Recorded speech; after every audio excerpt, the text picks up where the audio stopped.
Yeah, so that will be able to hear it. This will be able to hear it, right? But you want to hear it out of sound because the mic is there.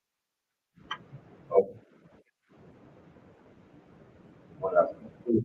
So then the computer. Yes, everything is fine. Okay. Yeah, so that's what I'm saying. You guys work. Yeah, you guys are still online doing. But actually, you unmute it. Just start using it. Okay. Because when you start playing music in the room, then you have to mute like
Yes, add Yeah, me. add Sandeep. Mute your one.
automatically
Let's, for example, I want to add another instance.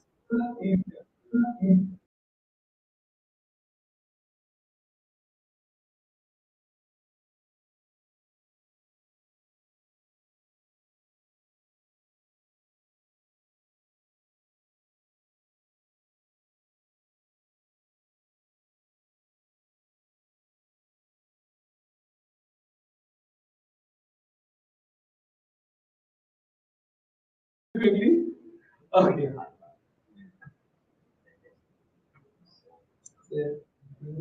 New instance.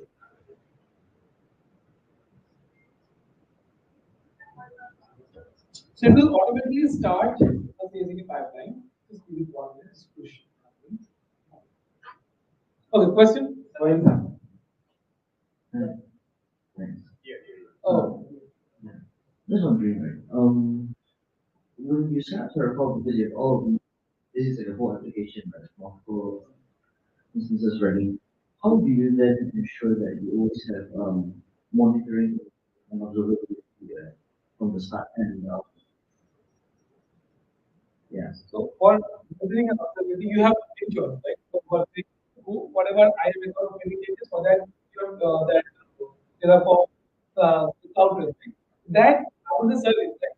You create that code and use that code to create in this main Terraform code. Okay, so like that, you have say your container inside your containers. If you have Terraform logs, Terraform logs is CloudWatch logs. You enable all that, you automatically start creating logs. As a part of security, you can just store that logs and all this security things to another event just to get more. No, but for like advanced monitoring, I would want to do like quest tracing, for example, Yeah, right? that makes sense, right? That those things. Yeah, you can create a Terraform resource. You can create, there is a you go to Terraform say of your website documentation, you have the code example, just copy paste and customize it. You have everything. You can just integrate.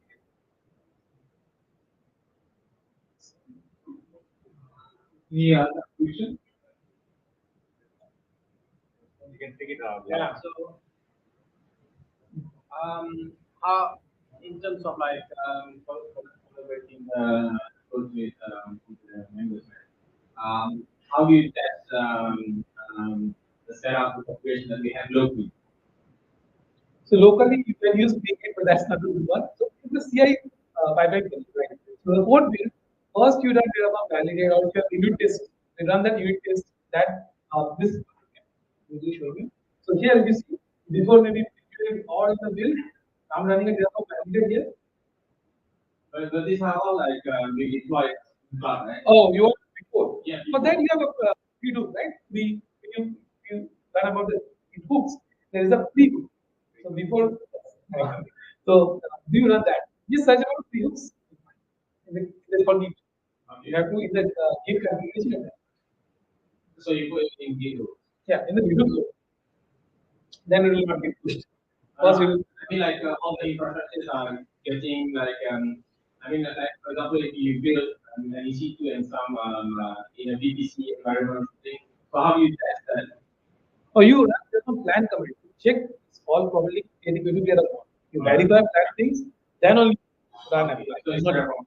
yes, Terraform. I think that's right. Okay. Think our you saw this is yeah. Probably not about weapons, but I think like there was explaining explained probably what you can use is a remote state. Meaning that there is a code that you can configure a remote Terraform state where you can synchronize between what is deployed on that state and then what you can plan locally, so that you can view that state locally and know what is already planned. Yeah, yeah. There are some few days. It's automatically comparing. So it's fine. Anyone? We have time for another question. Okay. Yeah. It will be a record, right? Sunday, you can talk to him, go with outside the hall. He will be available. Shoot all your questions over there. Okay? Absolutely. With all the words. No worries. Okay. Thanks, Sandeep. Sandeep, we would like to hand over a moment to you. Thanks for the great speaker. Thank you. Thank you. Thank you.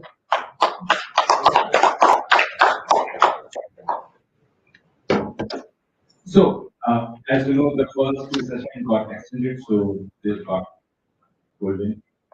We have next speaker lined up. So please don't leave back. The lunch will be there.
Okay, thank you everyone for giving me the opportunity first of all to be in front of you and talk about something really different that I wanted to talk. Before I start, let me give you a bit of introduction about myself. So I'm Mulim. I'm working at Property Group as a senior engineering manager for the consumer team. So basically, whenever you go to computer sites, everything that you see on those websites are something that is being done by engineering teams under me.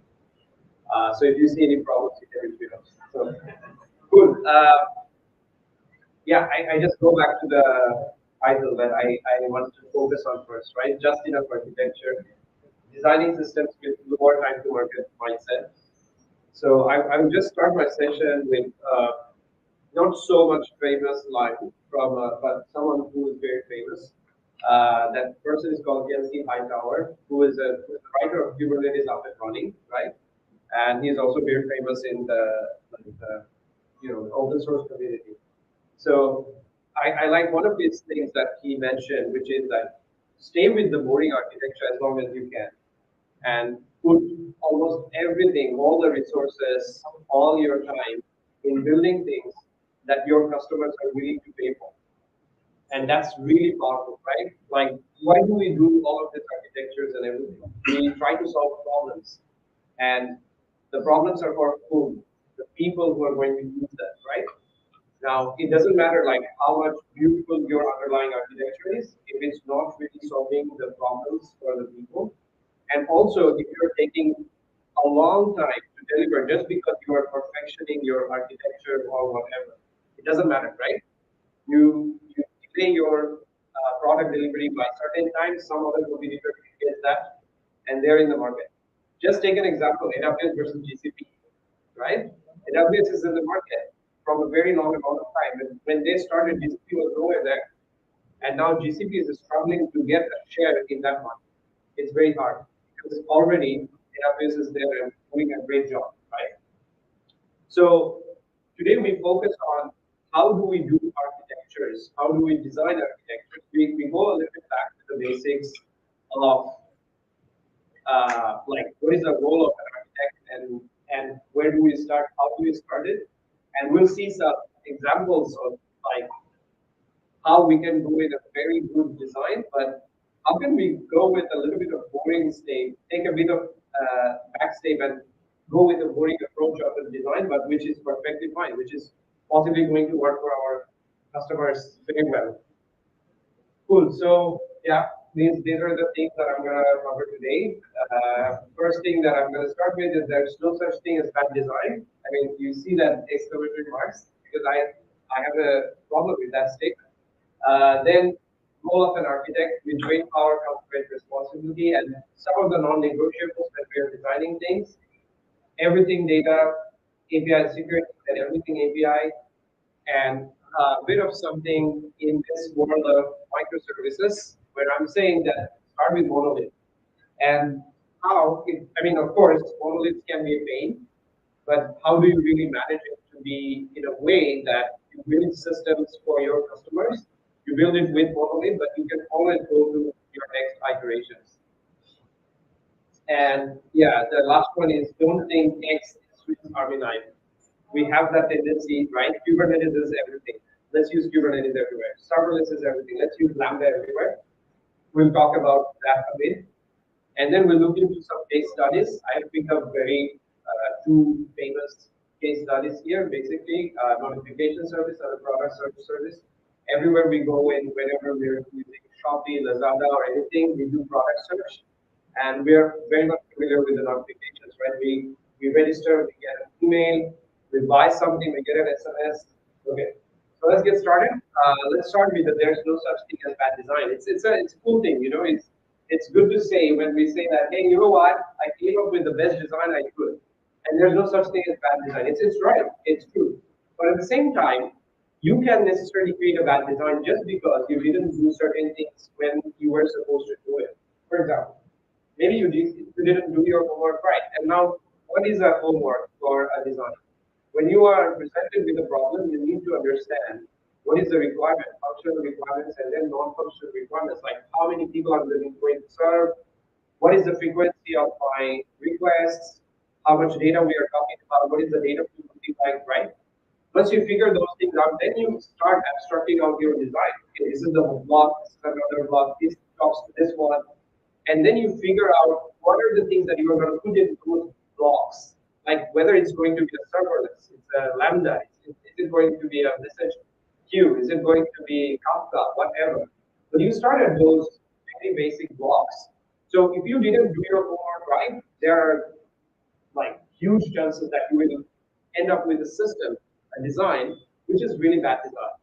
And the problem is that when you start with bad designing things bad, is that you pay for it over the period of time. Let's say you created something and that's not extensible. And tomorrow your product team asks for that, hey, can we support this API? Can we do this and that? And you say that, oh shit, for that I have to work for another 6 months. Why? Because, oh, my design doesn't support that right now. I have to add this X, Y, Z, whatever, right? So yeah, it's serious. Don't do that. Then rush design, right? Because of due to external pressure, and it's very easy to get into, right? Somebody will say that, hey, you know what? X said this to be developed by tonight. Let's do that. We can do that. Or maybe like, okay, you know what? Let's just go for this. This has to be there by next week. I know that you are really great at design. Just go ahead and build it. So you may make some rush design decisions. It's not always bad to make rush design decisions if you have certain expertise under your belt already. You have done this so many times, so you know exactly what are the things which are going to work in which situation. That's fine. You are possibly in a position to make a rush decision. But if you are not in that position, you are possibly going to make a bad decision, and which is going to make you suffer more. And then hype-driven design, we know already, right? Like, oh, you know what? There's Lambda around the corner. Let's make everything serverless. Oh, you know what? I have this service. Let's build and deploy it in serverless. There's this framework of serverless. Let's do it. Okay, you know what? Microservice is cool. This service only has 5 APIs. It's okay. You create one microservice for first 2 APIs, pay for another. Yeah, it's cool. I know. I understand. It's okay. But that's exactly what is the problem. You are going with the high, and there's another term called FOMO, right? Fear of missing out. That is pretty consistent in the developers and backend people, like whoever we work on that, solving problems and going ahead with those kind of hype and feeling of that. Okay, we have to do this for sure. We have to use GraphQL. No way we're going to use REST. No way. That is going to be a lot of problem for you if you didn't understand that whether this problem requires this. Not everything is a spec. Not everything is going to be like something that you have to spend for that. And the lack of idea regarding codings and patterns. So this can also happen because you do not have enough expertise to understand certain patterns and their usage. Like for example, signal tones. Okay, let's go with signal tones everywhere. That's good. But what happens when you have a lot of concurrency happening together is your signal tone supporting like thread logging and those things? What happens if your interface is changed by a different thread? Did you think about those things while you develop it? Possibly it's a little bit, detailed, but when an architect or tech lead is thinking about that, it's not that much detail. It is something it's possibly coherent with your problem that you're trying to solve. And the last one is we all have that. We're not expert in everything. Inexperience with certain situations. So we gain wisdom, but at the same time, along the way we make bad decisions, right? I'm saying that there's no such thing as bad design is not entirely. There are bad things, but I'm also agreeing and accepting that there are certain things we will not have experience with at that point of time, so we are going to make certain bad decisions. But what we will see here today is that if we remember a few, I would say, important things and some very important patterns and facts, then possibly we can control that damage. It's more like you have that risk, but you are doing a planning for to do that risk management. And that's what we're going to see today. Cool. So let's start with the role of an architect. We have talked about all of this, and we all know, like some of us are already here, are solution architects, like tech leads and whatnot. So we all have an inherent idea of what a role of an architect is, but what I'm gonna pick up is something coming from different books. I picked this up from one of the books called Building Microservices by Sam Newman. Uh, very great book. Chapter 4 is actually about the role of an architect. Then there are like some references from designing data intensive applications by Klapman. So yeah, let's start with some of the roles that we all know, we all do, but possibly we have never seen it in writings. Let's look at them first. The role of an architect is to maintain contracts between or among all the parties. If you have different services, okay, you have clients business, you have local business, that's my line of business, your line of business. You have this data and you have this data. And what we have to ensure is that this domain versus this domain, when they're communicating with each other, they have a certain contract that is valid and it's not getting spilled over that. Like for example, what might get spilled over is that you have a contract and that domain also has a contract that, but then you are not respecting that. How? Maybe you are just communicating with their database directly. You're not even going through the API, whatever the message broker they have. They're just directly communicating with the database because why not? Because we're in the same company, right? It's good. And that's what an architect prevents. That's a really pattern that you are not allowed to. No data duplication unless needed.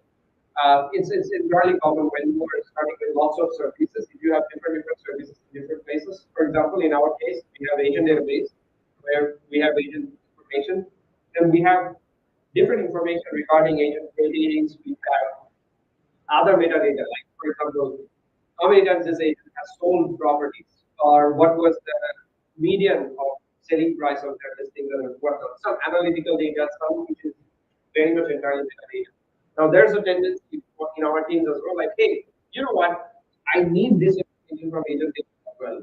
Why don't I duplicate it in my database as well? Because then that way I prevent calling your API. But then major problem is your source of truth is different, and you are creating two different in two different places where you have the same information, then you take the headache of syncing them together. And we know for the fact that syncing is problematic. Anyway, so application of right patterns for the use cases. Like we all know different design patterns, but are we using them in the right places for the right reasons? No spillover service responsibilities. This is again a common trait that we often see that okay, you know what, we need this API, but then we're not really sure where this API belongs. It seems like it belongs a little bit to service A, a little bit to service B, a little bit to service C. You know what? It's okay. Let's put it under service A. So that kind of behaviors, oftentimes what it creates is over the period of time you have a huge monolith which you don't understand. And that monolith has no coherence at all. Internally, it has no relationship with all the things that it owns. It just is a container of things.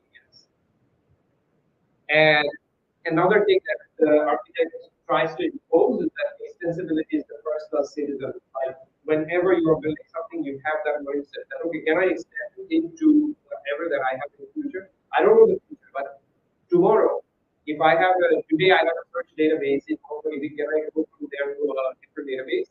How do I go there? Do I have the path? So that kind of ideation and thinking process goes through the head of an architect. And right moves and tech choices are made. It's a little bit of overlap between the tech lead and architect. Sometimes architects are not taking the decisions, but they are sometimes also taking the decision that okay, are you choosing the right tool set for your use case? Whether it's a GraphQL, whether it's a a message queue, why are you choosing to do that communication between these two services? Is that an event-driven approach, or is that a sync process, or is it via database? Whatever is the choice of thing, they help you to decide that. Cool. So all of this in practice, and then we are going to look into some of the non-negotiables when we are designing things, right? And this is where I'm coming in. Like, okay, we want to solve people's problems, customers' problems, but we don't want to invest too much in doing the perfect design. That amazing line that I hope all of you guys have heard that let's not perfection be the enemy of good, right? So it's like that. If you don't spend too much time on making your design perfect, you don't know like today maybe your demand, the service demand is for 500. You don't know that tomorrow is going to be 1,000, 10,000, 100K. If you make it something that can support until up to maybe 10,000 or 20K or 100K, you don't design it for 2 million, 5 million users yet. You're not Facebook. You're not going to get that traffic within a month or maybe a year, right? Don't do that overthinking. Don't do that over engineering. So, but there are certain things, even when we are doing this mindset of like, okay, we will first look into the problem, we will solve it. But at the same time, you're looking at some of the things which are non-negotiable. You cannot negotiate with that when you are designing. You have to ensure that those are in place. What are those? Data, API, and security. Why? Because changing your data structure is very, very expensive. Today, you go ahead with your database structure with this table, that table. After 6 months, you say that, oh, just because we didn't think about this use case, it's not extensible anymore, so I have to bring the entire thing in different tables and anything. It's not easy. I have to introduce this different column in here, we can updating this here or whatever. It's not easy. It's hard. So you have to look into. So these are the places where we will spend more time rather than choosing, do I go with RabbitMQ or SQS? We will come back to that. Of course, there's benefits of doing those things as well. But the first thing that we need to focus on is our data structure going to support today as well as tomorrow with very minimal change? That extensibility mindset. So data structure or your data is something really important. That's where you spend most time with. Then I'm going to design my data flow of this entire product first in a way that it's going to work today. And tomorrow you add that feature. I don't know if it's going to come in or not, but we are ready. Yeah, and in most systems, data stores are the primary bottlenecks. Actually, in all the systems, to be honest. If you look at all the systems that are choking because of something, it's of course there are certain cases where it's systems performance. You're using Java, you're not handling the heap memories for some reason. It's taking up a lot of memory and getting out of memory and getting killed. Yes, those are there. But how often? Most of the time, the cases are possibly because of your data store. Your data store is choking, so it's making your system wait. That request is waiting. That thread is taking up a lot of memory. You are getting into that situation as well. So this is a place where we need to look into more carefully and spend more time. Then changing your API coverage is also expensive. Of course, if you go with the version approach like V1, V2, it's easy. But is it really? No.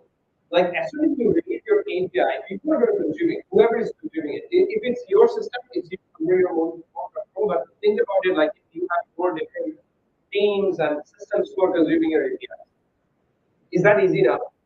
How easily you can convince other people to convert to the V2 version of your API? It's not so easy. It's going to take them time to get into there. They have their own backlogs of things, priorities, and whatnot.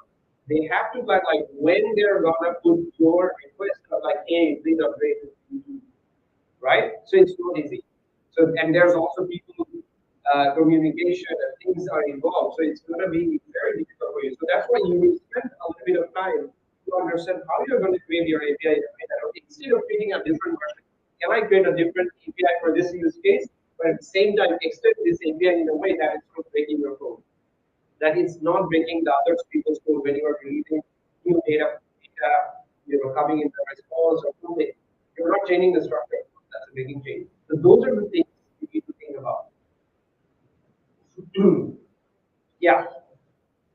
And then the last one is security, of course, right? All of these things, data, API, all are good, but then it's not very good when it comes to security and you do not have proper security in place, right? What if you expose an API on your client? We often have certain APIs which are exposed to the public, right? Because, for example, let's say you went to login experience and you are typing in your email. At that point of time, you are just an anonymous user. You are typing in email. I check with my server that if this user exists in my database or not. If you exist, then I show you that, okay, welcome, you know what, provide your password or whatever, two-factor authentication, whatever. If you are, okay, you know what, sign up options. Smart options is already products today, but how do they do it? they are giving an API which is exposed, which lets you check that whether this API belongs to my system or not. Now, you necessarily understand I can bombard that endpoint and take your system down if you haven't taken necessary steps there. Have you implemented rate limiting? Have you implemented other processes so that I cannot really hack your system or really take your system down? So security is one of the most important things and has to be taken care of as a non-negotiable. And implementation of zero trust, right? Oftentimes what we do that, okay, you know what, I created this API, I give it to you over email, please use that. And what happens when that guy is like leaves tomorrow?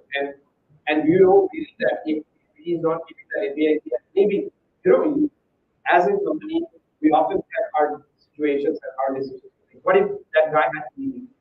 And then he tries to use that to exploit your system? You can never know that if it's going to happen or not. So implementing of zero trust in every single phase, whether it's between your container to container communication, your network, your people who are in your system, it's not a good practice anymore. It's mandatory thing. It's trust. So these are negotiable. Even when we are thinking that okay, we'll start small, we'll start thinking of problem in a small scope, and then we design it in a way it's sensible. These are the things you cannot bypass. You cannot ignore. You have to think about them from the very beginning.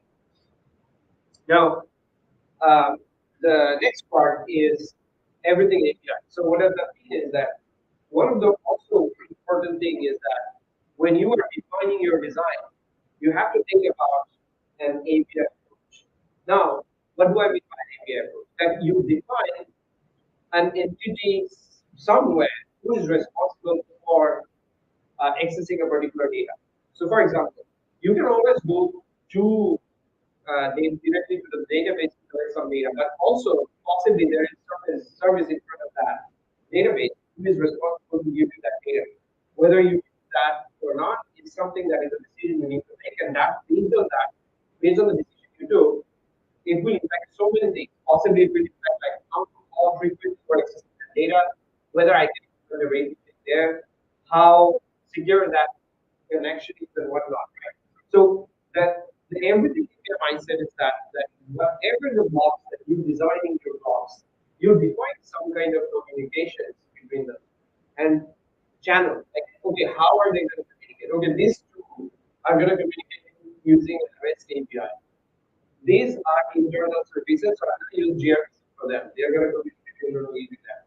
Oh, these are services which are, it's okay to wait a bit. They have to be immediately responding back, make it even maybe. So maybe they have that message to in between. So that kind of decisions you have to have in your head when you are designing even the basic flow. So thinking how different boundaries are maintained and exposing onto an API is really important. Like understanding those boundaries, different boundaries that different APIs will have. So basically those blocks that you will be drawing in your first abstraction. And when you are doing that, this is the key, right? Even in broader scope, single responsibility is the key. And by single responsibility, I don't mean that it's just one responsibility. For example, if you are considering, again, this is a reference from the building microservices. When we talk about domain-driven design, what do we understand by domain? It's always a reflection of real life. Like, for example, I'll give you a good example of that. If you ever go to a government office, they have different departments, right? And you go to a particular like table and they give you one support and they will never give you anything that is not within their scope. They will tell you even though they are accessing the same system, same thing, they will never give you that. They'll tell you, you know what, go to that counter now. Take that queue, take that step, go to now that counter. Okay, you go to that counter now. So there are different departments which are divided, and these are your domains, right? And they're doing one single thing, one single responsibility within that domain. They're doing so many things in that domain, so many works, right? But their responsibility is one. If it's finance, if it's payment section, then they're just doing handling payments, reconciliation, everything, nothing else. They're not going to focus on whether you register with the hospital before or not, or the section where you have to make the reports for your X-rays and whatnot. They're only dealing with that. So that is the segregation of domains, and that is the idea of single responsibility. By single responsibility, I mean that boundary is taking care of only one thing. Do not mix up different responsibilities there. And everything is a module. Basically, everything is domain. That's what I try to make. And it has a scope, and it is always a part of ecosystem. Why? And what does that mean? Look at our body, right? Everything is controlled by brain, but every single thing in this body are working in a different rhythm. They have their operational rhythm. Like heart is functioning in one way, kidney is functioning in one way, whatever.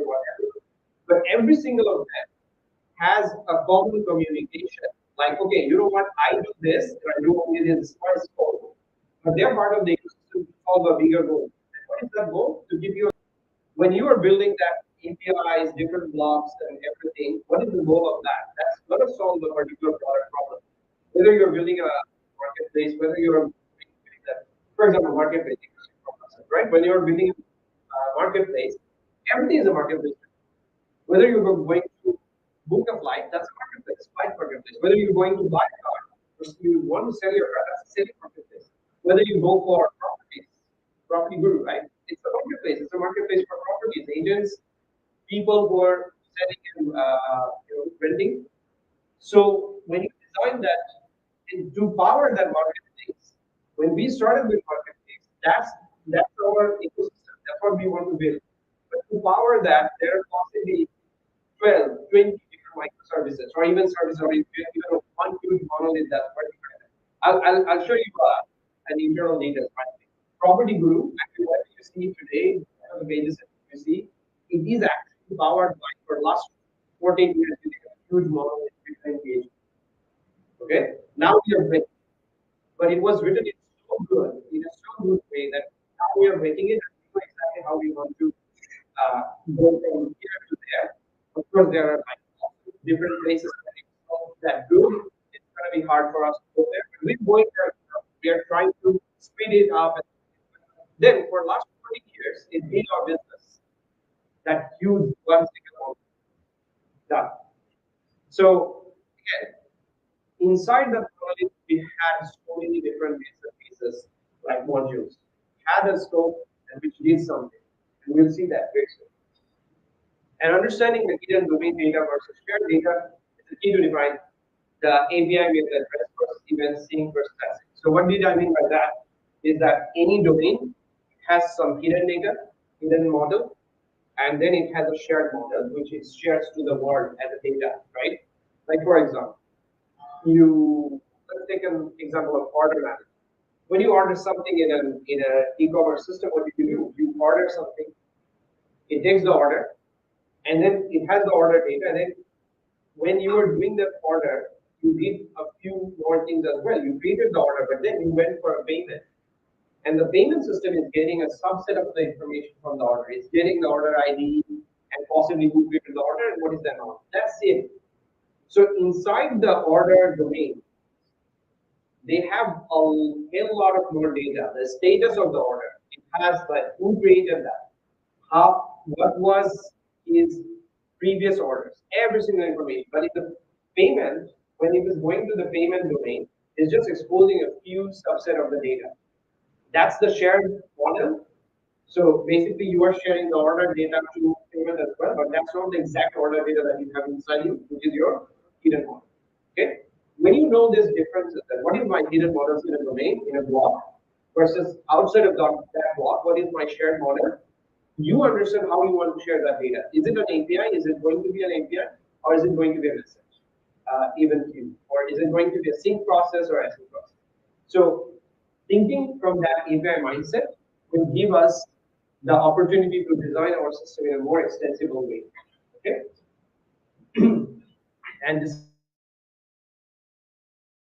deciding rules basically is absolutely crucial. And most of these points are saying the same things in a different way. So now in this point, we are focusing on data flow. And when you are defining the boxes, it's very absolutely crucial to define that, okay, which one is unidirectional and which one is bidirectional. Is this producing just this one producing the data and this is the consumer, or this is also producing some data which is also this one is consumer, right? So these kind of thinking process will help us to identify the blocks and put them in their right positions and decide their flows. Cool. Okay, so the important topic that I wanted to cover today is that starting with monoliths, we know in this era of like distributed systems and microservices that it's really cool and really great option to go with microservices, but it's possibly not always a great option to go with, or not always the best option for you to start with. And why? Is because you need, it's always tied with your problem. When you go for a distributed microservice-based approach, it has so many other inherent problems. You have to define different teams who are going to work on different services. But if you are going to say that, okay, you know what, a single team, they're going to work on one service at a time, that's even more problematic. How do you ensure that, okay, the service that I created yesterday, now I'm going to create this one, that connectivity and everything. You always have that lagging behind workflow, waterfall approach. It's not going to work out very well. And then also the distributed systems has the major problem of tracking. How do you, like, really take the data that's going from here to there, and you ensure that, okay, there was no segment that was broken. So distributed tracking, another big problem. There are lots of other problems when you go with the microservice approach in day one. And you don't have, but then starting with monoliths has lots of problems as well. Like the major problem is how do you make it extensible over the period of time. We cannot really go with, like for example, it's a common pattern. Like when we start with a service, oftentimes we start with this that okay, we have a folder of controllers. All the controller files are there. Another folder, services. All the services are there. And then models, all the models are there. So what happens tomorrow is that if you want to create a single smaller service from that, it's very difficult for you to understand what are the files you have to create. Because you went ahead with that pattern, folder pattern, that folder. What I'm trying to mean here is that even that folder structure pattern is going to create a problem for you. So how we start structuring our code, leading up to how we start defining those boundaries is going to make our life easier even with monoliths. So let's look at that. The ugly. I'll start with the ugly monolith, right? I took an example of again order management service, right? OMS. So it has three different things, right? Order, payment, fulfillment. You make an order, you make a payment, and then the fulfillment stage, which is when it ensures that the thing is getting delivered to you, right? And then we created it as a monolith, of course, and it has a database. That's fine, right? Now let's look at the problems that we have here. First of all, there are multiple interlinked modules which are almost overlapping. You can see from there. I'm not so sure if it's obvious from the sorry. It's showing that these modules are actually overlapping with each other because they have shared codes and also non-shared codes, which have no business with one another, but staying in a way which is almost spaghetti. It's very tightly coupled. So now the problem is that it's overlapping code. So every time you want to make a change, another developer wants to make a change, and your QA says you need 2 days of testing. What? Oh, you may need to change to this, but I don't know if it's gonna create regression for that other one. So without 2 days, no production delivery. So good luck with the CI/CD and everything. And then what product says is that okay, you know what? I need to change this, and then you know that that change is gonna need you to take the things different places, and then it's very hard. You as a developer, it's very hard to like see all the changes that you are making and possibly different tables and different migrations to be made. I think you are understanding the problems. Then the same database instance, it's typing up tables, like literally, because my data are inside the same database, let's just pollute and share whatever data we can. It's okay, it's inside the database, same database, what's the problem, right? The problem is now, it's very hard for you to enact any change in that, bringing any change. So I'll give you an example, I'll not name the vendors, I mean, the company basically. So I used to work in a different company, initially when I came to Malaysia, and then they had this system, CMS, not CMS, CRM, which is very much embedded in their entire ecosystem, right? So they have every single department which is connected by this CRM. Now, the problem is that CRM is huge, and it's a huge company in the world as well. Now, every time they are going to suggest a very minor change, like let's say label change, the budget that they will give after 2 weeks. Okay, we're going to need 2 million RM for this. And why? Oh yeah, 14 QA sprint tests, different flows in different parts and whatnot. That's how they were planning it, and that's reality. Like they have to do it because possibly you are thinking it's just a label change there. How do you really ensure that it's not changing another label in the same type of template which is already shared between there, or it's possibly duplicated? So you thought label change here will be reflected there as well, and so on. So for them, it's actually changing so many places. You can gonna test. That's how it is. So it's more cost. Even though you started thinking it's less expensive, so and then any module can access other modules, data, no API for settlement. This is what I was talking about. Like there's no respect for boundaries. Like, they are accepting whatever they can within that data. You know what, this is our table. Okay, go there. Yeah. What? It is. Yeah, that's how it is. So it's gonna make your life even more difficult in a period of time. And every single deployment which I already covered, every single deployment is a nightmare. For you to go back to a previous version is a nightmare as well. What if you ran different migrations that you needed for one single change in different payment tables, order tables, and done? How do you roll that back? It's very hard. It's very hard even when it's microservice by the way. But at least you have a manageable way to slice your work. That okay, I will first do order, then I will do payment, then I will do payment. Now you did everything. Something of it is hard. So your deployment process became terrible. And the last one is move to microservice. Well, if it's a like decent size of the system, it's going to take possibly it was exaggeration. It's not even multiple years. Possibly someone will say that it will need 6 years to do this. So by that 6 years, you don't even know that this system is something relevant to the consumers or not. Okay, so you know it. So I added few like metrics that we always try to observe for any system, right? The first one is minimum time to restore. The minimum time to restore here is very high. It's very high. Because even if, let's say this model, because you had this model, let's say this model is where deployed in different EC2 machines. So then it's very hard for you to do those, restoration just in case something goes wrong.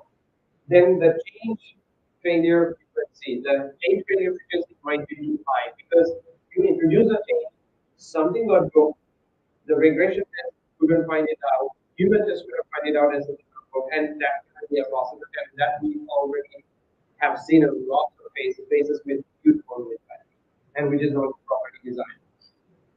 Uh, the less time to delivery, it's not true, it's higher. So the lead time basically, how fast you can do and do a change and get that to the production is very high, right?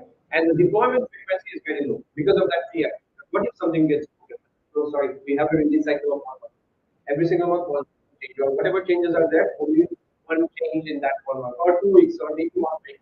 You have those impossible release cycles introduced just because of that. And as I say, moving to microservice spread is very high, high value, I mean, hard effort. Cool. Let's look at the bad. The bad here is that the modules are somehow separated. The order, payment, and they're somehow separated. You did a decent job there. You created your folder structure like, okay, order module. Under that, all the things that is relevant to order, like customers, models, whatever. You somehow separated that. And you did also a great job in database design as well. Even though you guys are sharing the same database instance, the collections or the tables are separated. They are not really doing any kind of, not respecting your boundary thing. It's respecting the boundary, even if inside of the database, it's always ensuring that if I have to communicate with, if I have to make an update with the order table, okay, I will call an API from the order module itself, order.update order, and then I send the data. I will never touch the database myself just because I can access the database. Okay, so you did those kind of things a little bit better this time. You separated out the modules, you separated out the tables and collections, so it's much better. Sorry, how much are you going? Okay, I'm gonna move very fast this time. So yeah, it's still multiple modules, but the single database instance. So it's somehow separated tables, so it's better, but single instance is a problem yet, right? And API first settlement between modules, as I said, it's better. And every single deployment is still hassle, but it's not super problem. We still can do it. Okay? And moving to microservices is hard, but it's now a little bit simpler, and possibly will in a year or two about the time compared to the other. We have some yellow marks this time for the metrics that we had before, so it's good. And moving to microservices, getting orange and getting better. It's not that bad. Now let's go to the good. Okay. So now the point where we reached is that okay, the modules are very much segregated inside the monolith itself. And what we decided is that you know what, the order department is actually pretty huge. So it has possibly like 20, 25 different models and databases, sorry, models and tables. So why don't we create a separate database instance for that? Or maybe in the same database, but which is very highly scalable using master and replica setup, but whatever, we are creating different databases. You know for the fact that the database, single database instance can host multiple databases as well. So you create a separate databases of order, payment, fulfillment, because you know that they are separated, and you know that eventually in future, if we ever have to separate them out, you can do that now. Why? Because you take that database and put that to a different instance group for order. You take that order module entirely and you create an order service altogether. You can do that now. So this is also called distributed monolith. This is a monolith, but it's way better because it has a distributed nature. And what you can do, by the way, very interesting pattern, which is you can turn off a particular module while running that service and turn off the another one so that you can create that. Okay, you know what?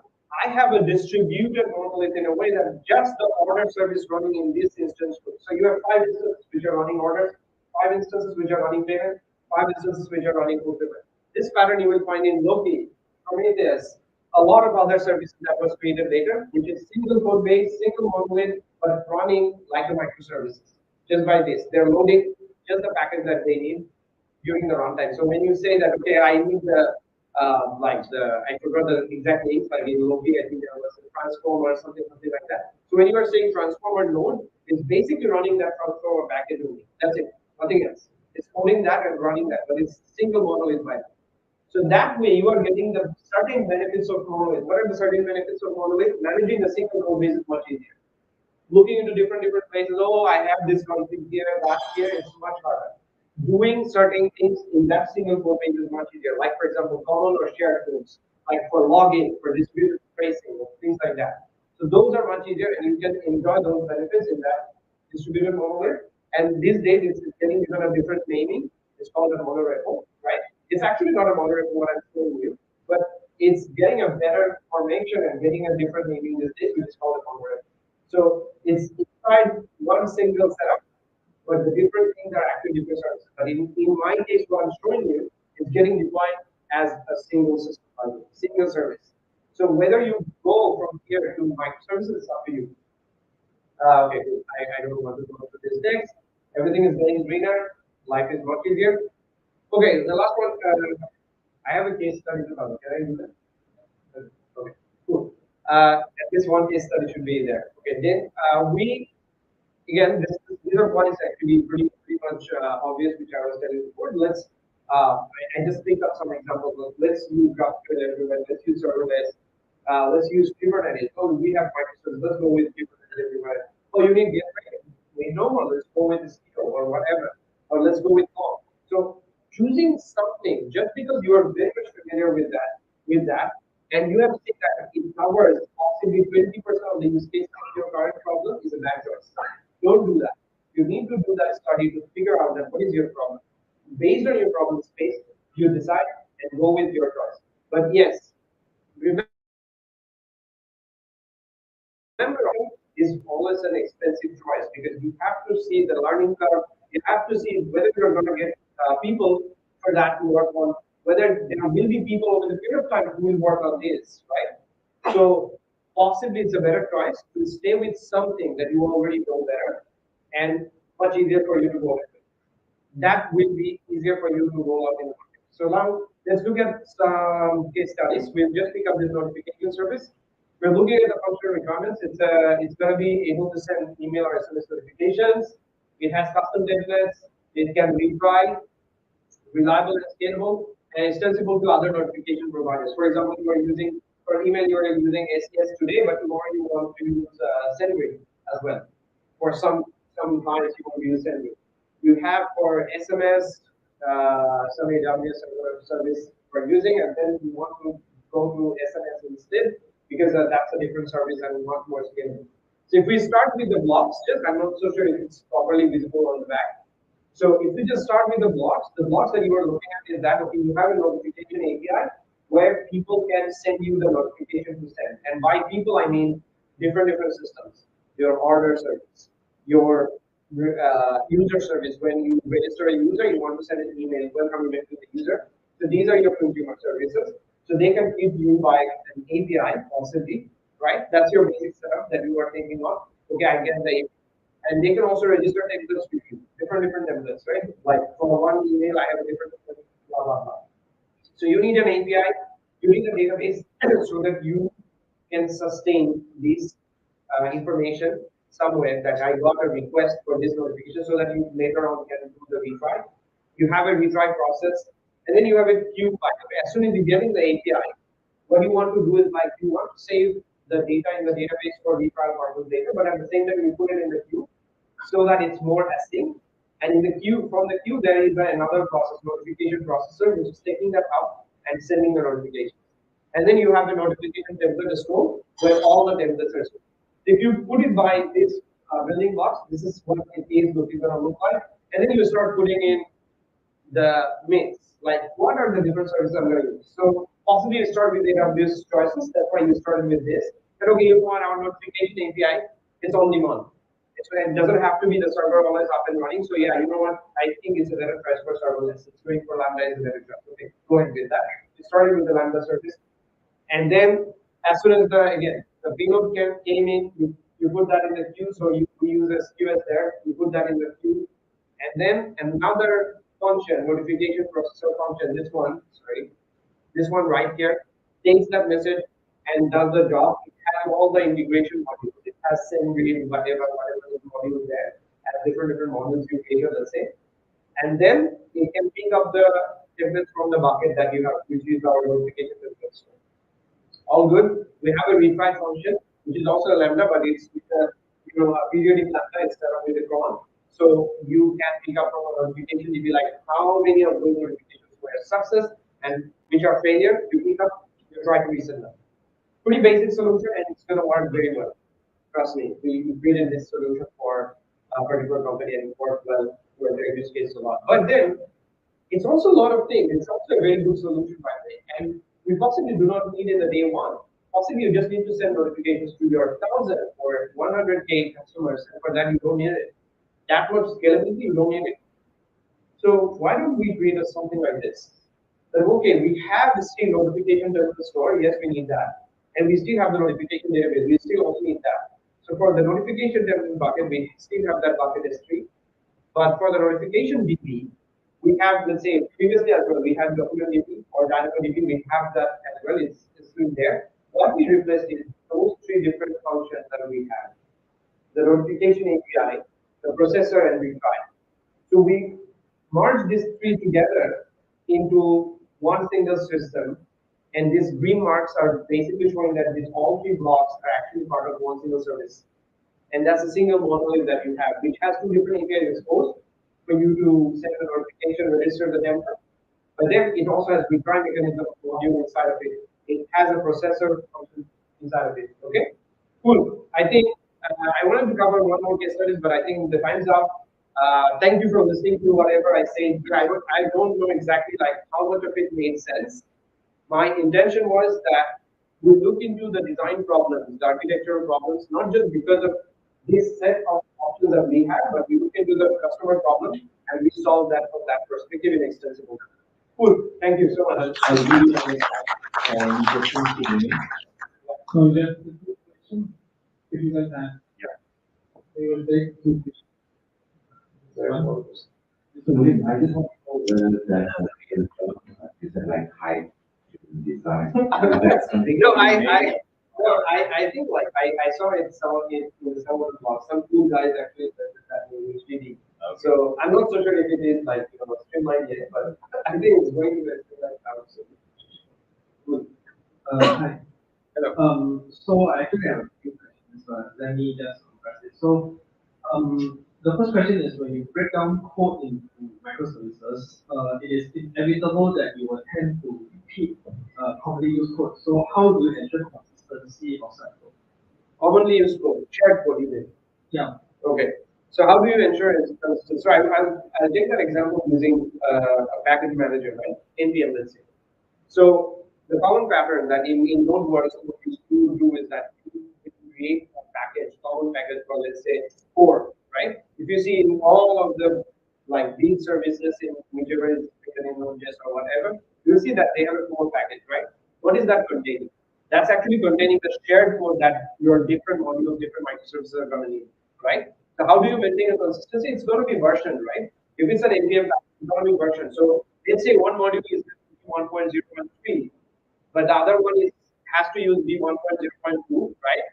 So it's a like that's how you will maintain that. Okay, you know what? I'm still not ready to use a major version of that, so I'll just use this version. But it will ensure that your systems are still running and working. Does that answer your question? Oh yeah, kind of. But doesn't this like increase the hierarchy of when you want to push out your code? It increases the as soon as you are going for a microservice or a little bit modular approach, you have to find a way to put your common code in some places, right? So a version module is, I think, actually the way to go. Like it's actually like the same way you have other dependencies, right? When you are writing a piece of code for any platform like Node.js, Go, Java, you have dependencies, right? And they are version dependencies. So consider your core module as one of your dependencies. What is the problem? It's in introducing hierarchy, but that's the only approach that you can go for, right? Can I have one more question? Yeah. If you guys want to have lunch, you should show them. Yeah. So, Any other question? No, I think last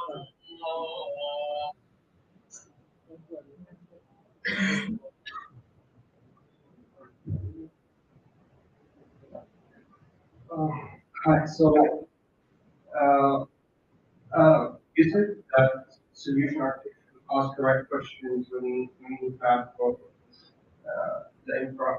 But sometimes products won't clear or they are really very people at the beginning. So how the solution architect can ask the right questions and is this data requirement to identify what is exactly needed? I mean, if you are not so sure about your requirements, how are you going to design a system? I mean, by the way, let me clarify one more thing. I'm not talking about solution architecture, by the way, because solution architectures are possibly dealing with, of course, your problem, giving a solution, but as you pointed out, they are possibly focusing more on the infra side of things. But I'm starting at your system itself, not just the infra. How you are supporting your system using whichever infra, that is the last part of it. That is also a design part, but I'm starting at your system components, the components that are making your system go. I hope you understood the difference, right? Yeah. Okay. So your question is what? That if I do not have a requirement, how do I go about it? So how can I ask the right questions? Oh, okay. How can you ask the right questions? Okay, that's a good question. So I think that's not relevant to this, but I would start at like asking stupid questions is also a good question. Like even if it's stupid, that okay, you know what? We're building this, and when are we going to do live with this? How many people are we targeting? And how many people are going to see this service. Sometimes product is possibly rolling out a particular piece which is impacting very small bit of users, right? Very small segment of users. So you need to decide based on that whether I have to utilize that much, that much bandwidth of my board and infrastructure cost just to support that segment of users. So you need to ask those questions basically. All right.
Hi everyone. So we get started with the next session, which is about advanced analytics infrastructure in a highly regulated environment of healthcare. And we have a host who is going to talk about this. Over to you, Mohammed. how do I change slide?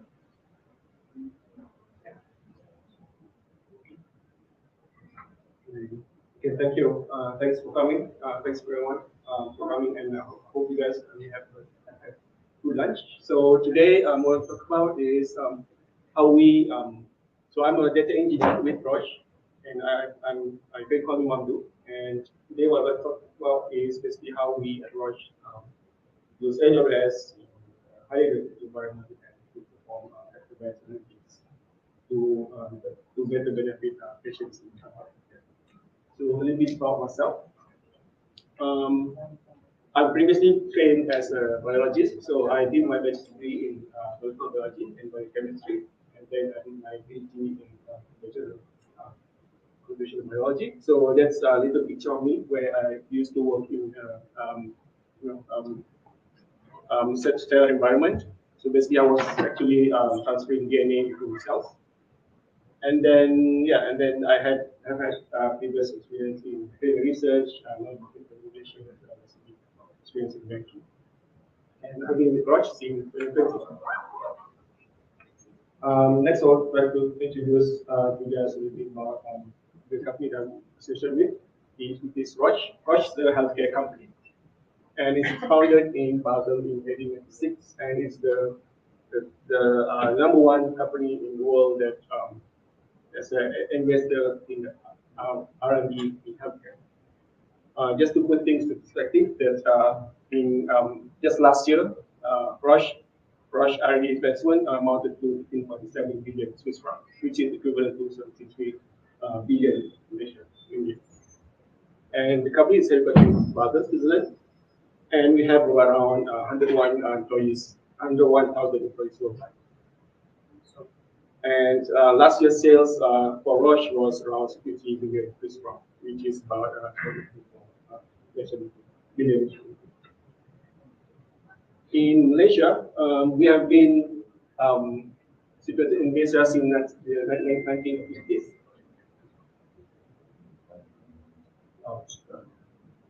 Hello?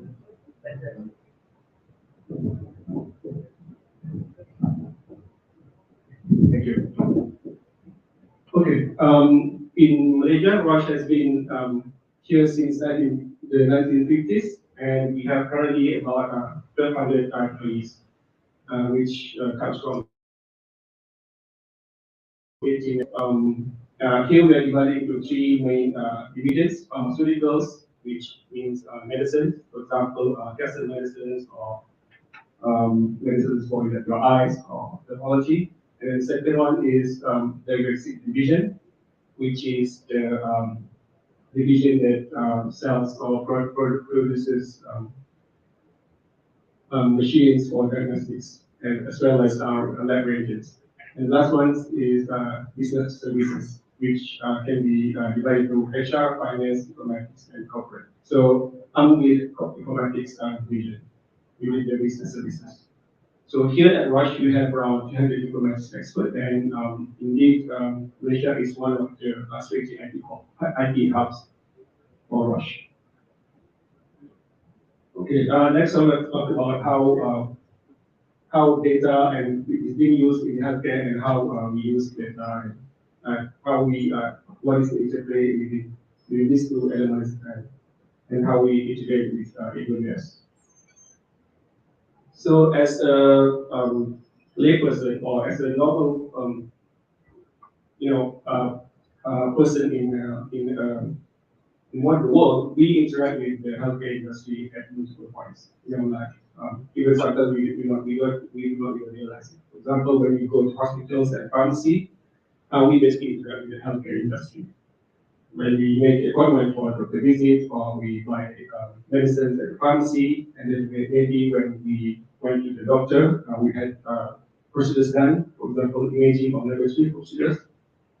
And then also when we, go for, we file for insurance claims, example, and as well as sometimes we also have checkable devices, for example, Fitbit, or even if you install apps like me, I do have Google Fit app in my phone, and basically tracks my steps. So basically, we interact with healthcare industry all the time. And having said that, in data is basically everywhere in the healthcare industry, not just the one that I just talked about, but also the ones that are maybe a little beyond of the scope. Um, for example, for hospital and pharmacies, we have clinical data, medical reports data, and pathology reports, and medical reports, and all that. And maybe sometimes we even enroll in clinical studies. So basically, these studies also produce data for us. So clinical study, personal data, demographics, or patient data. And then also, if we submit our samples to perform laboratory procedures, and then we get genomics data, for example, and also omics data, and many more data as well. So basically, data is everywhere. And then, so within Roche, we basically need to use data basically to advance our cost, which is basically to create a better solution for healthcare. And I would like to bring your attention to this really nice graph, which have on the x-axis is the difficulty, meaning the difficulty in effort in using the data, and on the y-axis is the value that it brings, meaning that what kind of value that it brings to from the process. So in Roche, as well as in other companies that are really mature in their data and analytics process, basically we have you can divide the kind of work that we've done in data into four: descriptive, analytic, predictive, and prescriptive. So let's walk one by one. So let's walk through one by one what this means. So the very top bottom is basically with the lowest difficulty, but also bring maybe the lowest value or simplest one. It's basically descriptive analytics. This means that we're trying to find the answer to the question of what happened. Meaning that we want to answer questions like report the number of patients that are involved in a clinical trial, for example. Report median value of a test in a patient population, or report just the number of participants in a clinical trial that have been through the data. And next one, slightly more difficult, but also slightly more value, if you will, is diagnostic analytics. Why something happened? Why does the patient enrollment differ in certain types of in different clinical trials, for example? Why does stock usage spike in certain time in the warehouse? And above that, after that, you will have predictive analytics. Basically, it tries to answer what will happen in the future. So now we are not only looking backwards, but now we are predicting the future. For example, you wanted to predict what will happen. So basically, predicting the warehouse and stock usage, for example, and then we predict the number of patients or number of participants that will drop out from the clinical trial, and maybe you want to predict the likelihood of patients getting through. And then even more advanced to that is prescriptive analysis. How we can make something happen. So how can we design and develop that investment? How can we develop models to predict stock usage during research and time, for example? And how can we design the trial with really low dropout?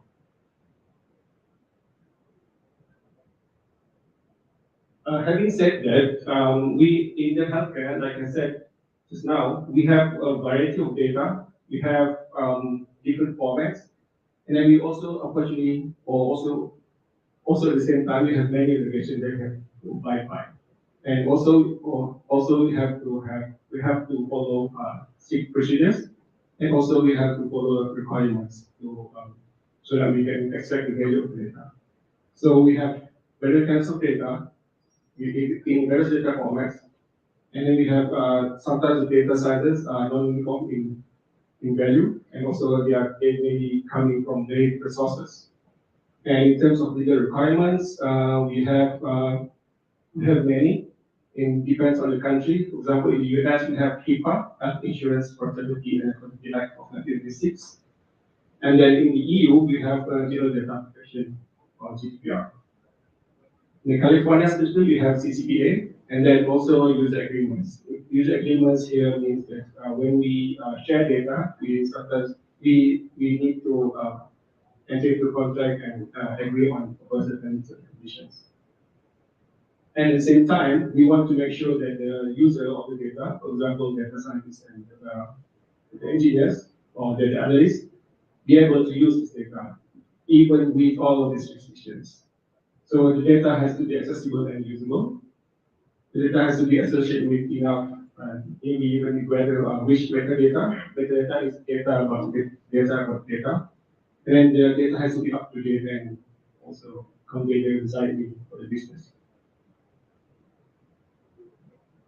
I would like to point out that AWS is compliant with various regulations, and you can go and, for example, HIPAA, GDPR, CCP, and GXP. So you can go to these websites on the AWS website to read about deep dive even more into the compliance part of the AWS. And also, I'd like to put out some really good white papers on this. So, for example, there's one really good white paper on architecting for HIPAA security and compliance, as well as another one on GDPR, and as well as machine learning best practices. And now, I would like to bring about a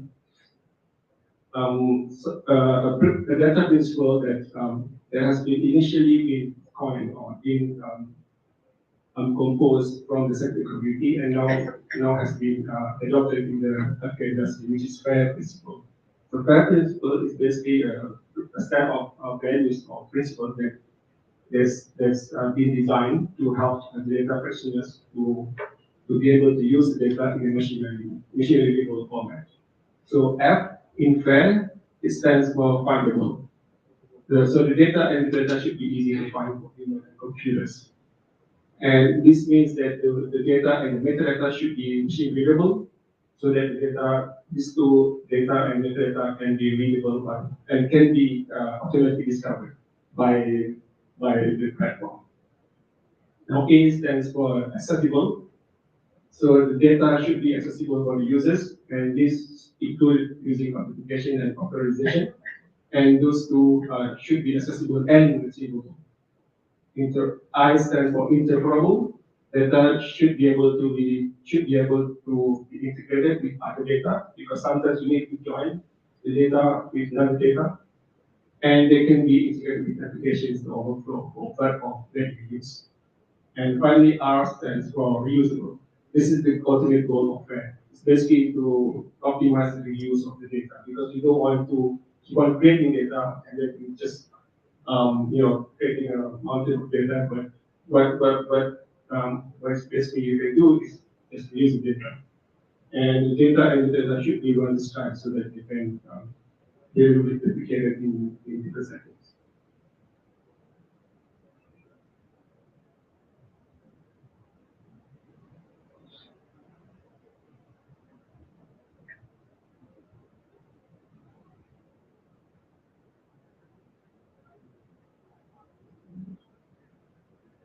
Yeah.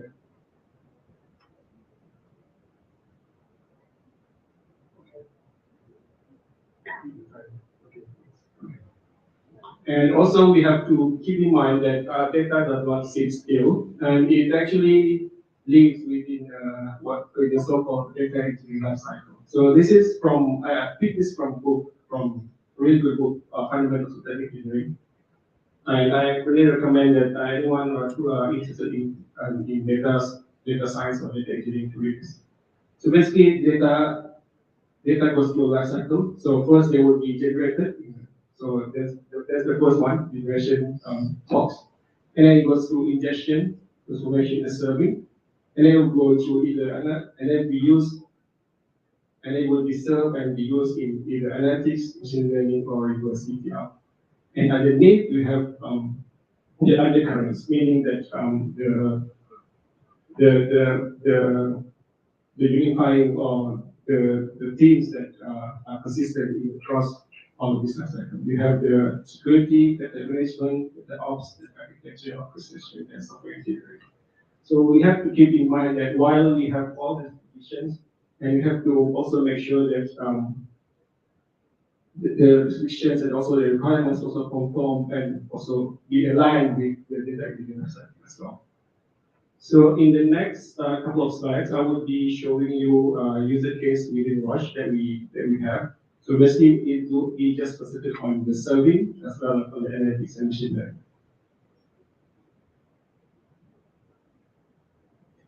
So here I would like to start from the user requirement or from the user stories.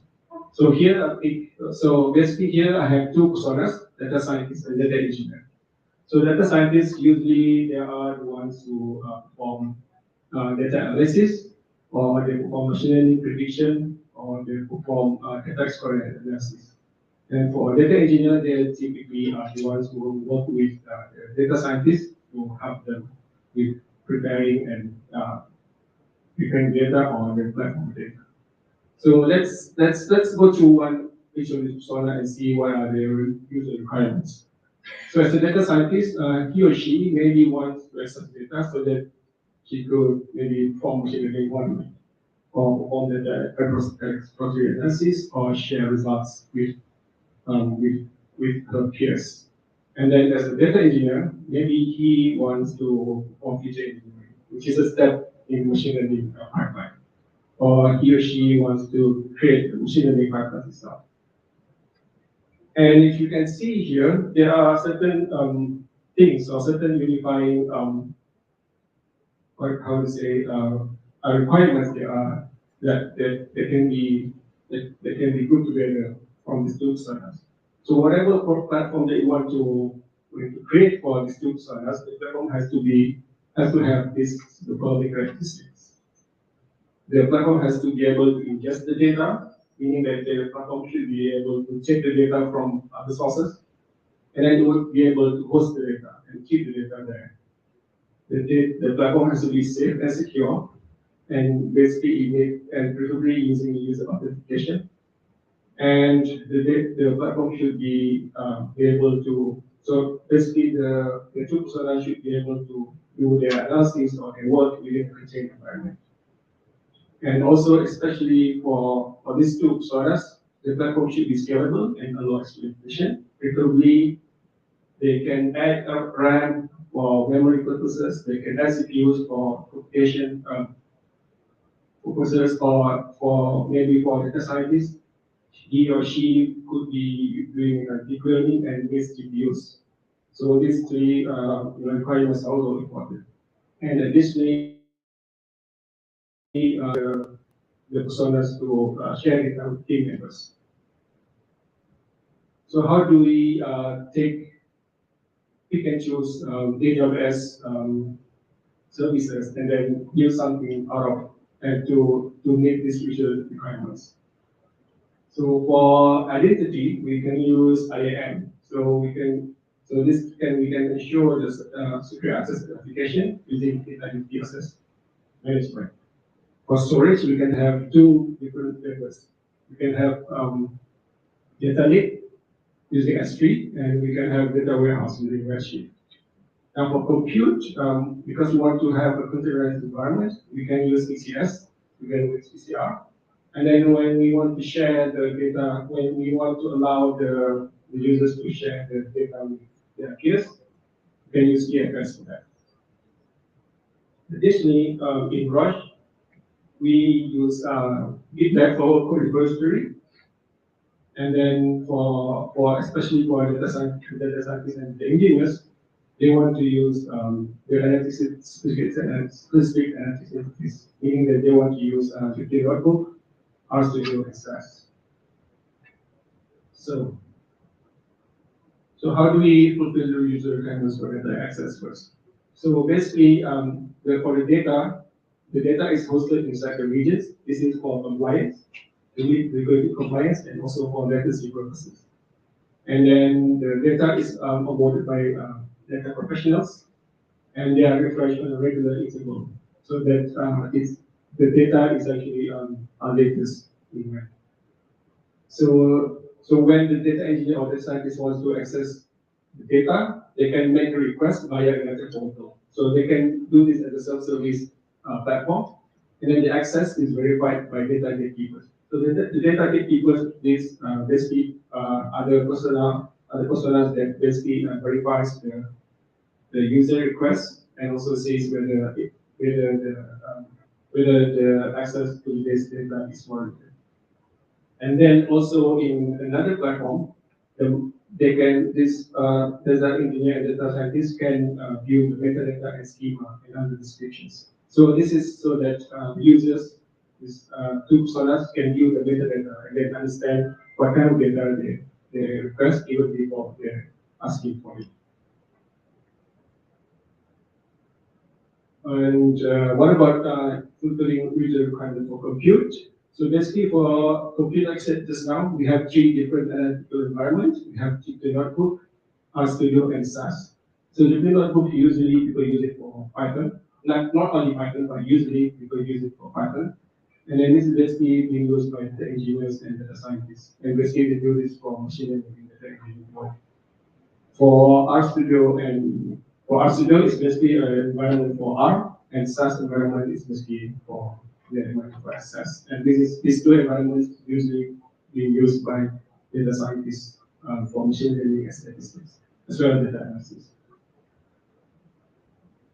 Now, fulfilling the user requirement for compute, basically what we have in Rush is where the data engineer and the scientists can basically request self-service in a certain manner to speed up the notebook or ask you to assess containers for their work. And additionally, they can also customize the RAM amount and then also the GPU and CPU and GPU if they want. And again, like the data, like for pulling the data requirements down, the containers are also hosted in separate regions, again for compliance and efficiency. And to share the data with other members of the team, the data they have the option to put it in the FS so that the, other people in other containers can also access the shared data. And this will basically bypass the requirement to re-upload the data to S3 or Redshift. And also sometimes the data scientists and the engineers they need different versions of the programming languages. So this is also an option where the users can also pick the different languages for their purposes. Now, how will it look like in the architecture diagram? Oops, maybe not yet. Maybe I'll show you another one.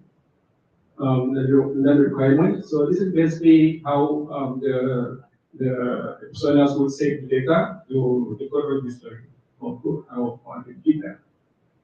So basically, they're allowed to check the code or save the code to GitLab, but they must first of all remove certain information from the files. So basically, they can do this by adding this line, signal to output to Git attributes. And basically, once you do this, once you do this at the commit, at the Git commits that all of the data will be removed from the Git notebook.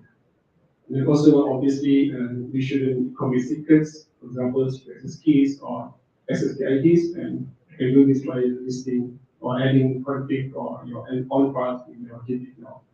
I'll show you next how it looks like in the container and also in the GitLab website. And this is how it looks like on the left. Maybe it's too the resolution is too low, but as you can see on the left here is basically how it looks like in the container or in the container when the user runs the notebook. So basically the notebook is the Jupyter notebook is like a document where you can write a code and then you can also add descriptions and also show the data as well. So here you have the demo notebook, you have the code which is visible there, and also here basically you have actually this is a data like take a small table that I'm trying to show. And once you do git add and git commit, basically the git commit will basically skip out all of this from the file. And once you get push do it on the Git push, and this is how it looks like in the GitLab website. You say you still have the demo notebook over there, which is also present there, and also the code, but now you see that the data is not there. So this is coming from. So I think it's safe and it's not get uploaded to the GitLab website.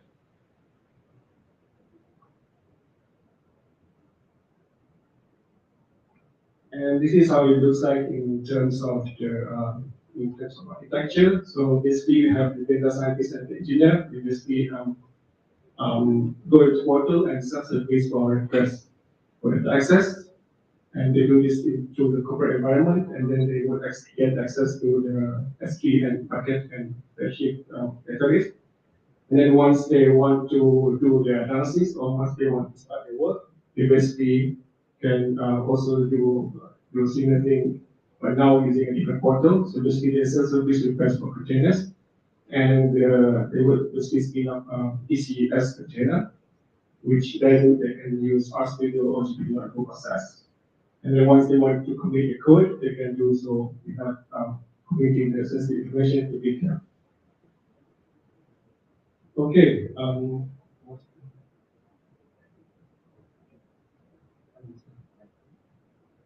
Okay, so future perspective. So I guess I can share with you that using AWS is basically a really good way to comply with the standards. And basically, we have stability, security, and compliance with the great standards are really manageability of practicing AWS on AWS. And also, the building security features, for example, encryption in transit, and also at rest, IAM, and security auditing tools, for example, CapTrail, which I will not talk about this now. These are 8 good features in AWS that really helps us in achieving compliance with healthcare regulations. However, there are also challenges in terms of data integration and compliance, and also maybe challenges in skill gap and also educating their personas. For example, we need to educate data science the engineers on security as well as compliance, and also we need to educate the architects and engineers on data as well as on the healthcare industry itself. And to conclude, I hope I've shared with you and I've convinced you today that healthcare is a really highly regulated and data intensive and data hungry industry. And we allowed to use data, but it involves complex interplay of technical requirements and regulations. And with AWS, Roche has developed highly scalable analytics infrastructure that conforms to certain industry standards and regulations. And in future and moving forward, basically the data will be developed for Roche and also healthcare industry as well as the world for more successes in the coming future. Okay, I think that's all I have for now. So yeah, thank you for your attention.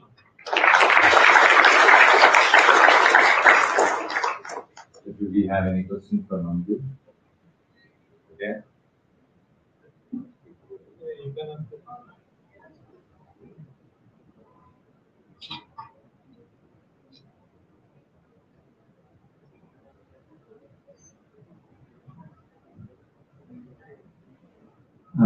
Yeah.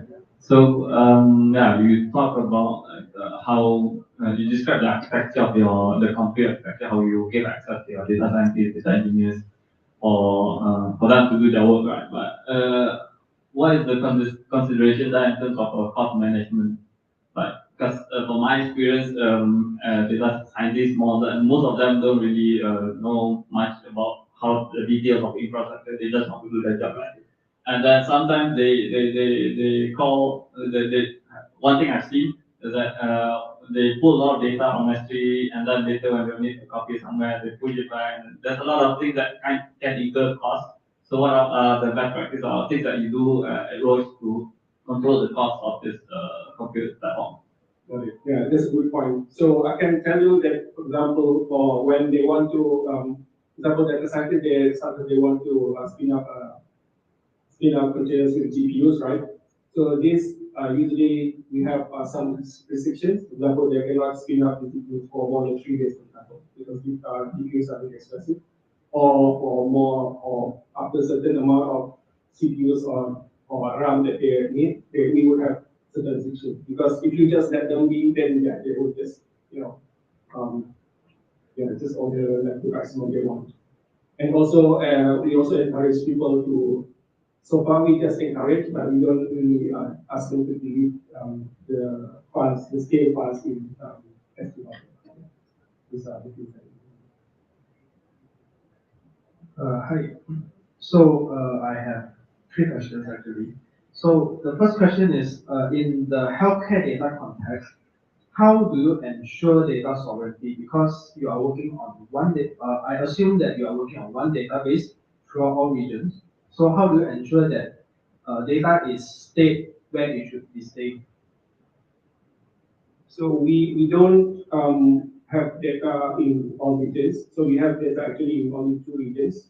And then for user purposes, we actually screen the users as well. Meaning that, for example, if the data contract, they say that users from certain countries cannot use this data, then when the user asks for access for this data, then they cannot use the data. No, my question is regarding on where you store the data. So is there anything in place? So for example, you have people from Europe. So according to GDPR is that you can only store data of Europeans in the European region. But I'm assuming that you guys only use one database. So how do you ensure that that data is only replicated in that region?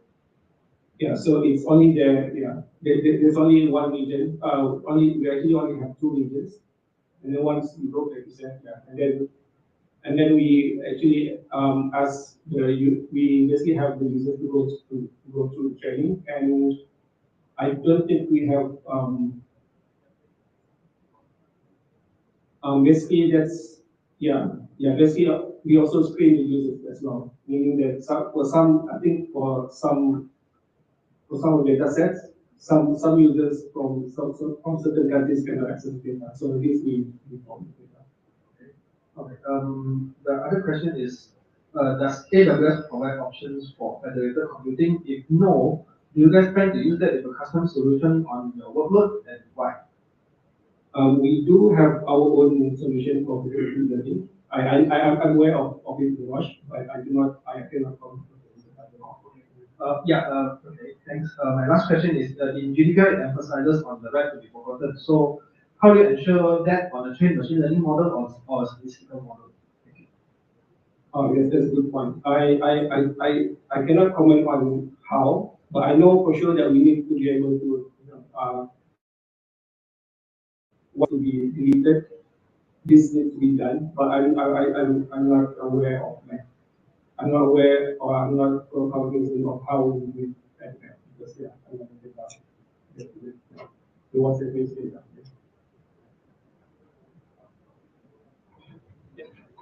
Thanks, Mahmood. We have a special moment for the speaker. I will request Zidane to handle the moment to the speaker.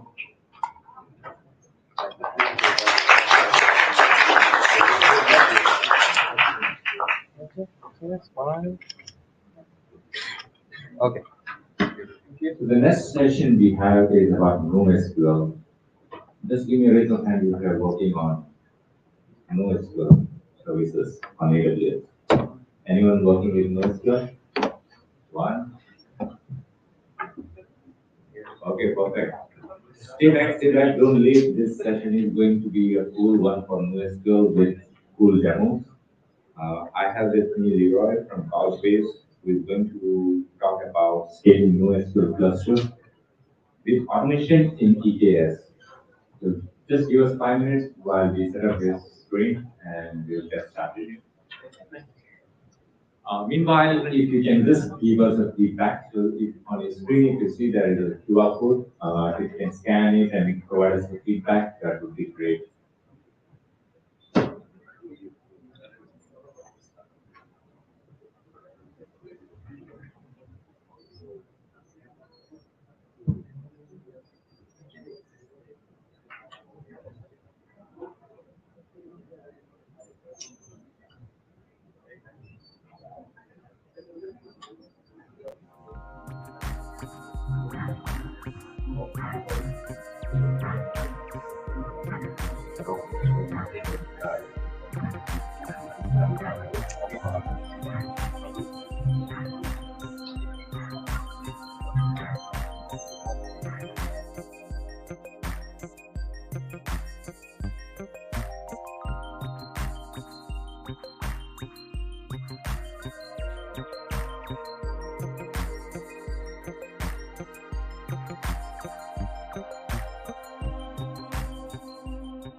I'll give maybe like 2 to 3 minutes before I start the session.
Okay, so hi, my name is Leroy. This is my profile on screen. So I'm currently with Couchbase as a solutions engineer, and I've been working with Couchbase over a year or so. And previously, I was with IBM for a good 4 years, working with IBM Consulting. So, been working on many projects in the past, and now I'm in the data space, right? And today, we'll be talking about how to scale a non-relational database like Couchbase or other non-relational databases with AWS EKS.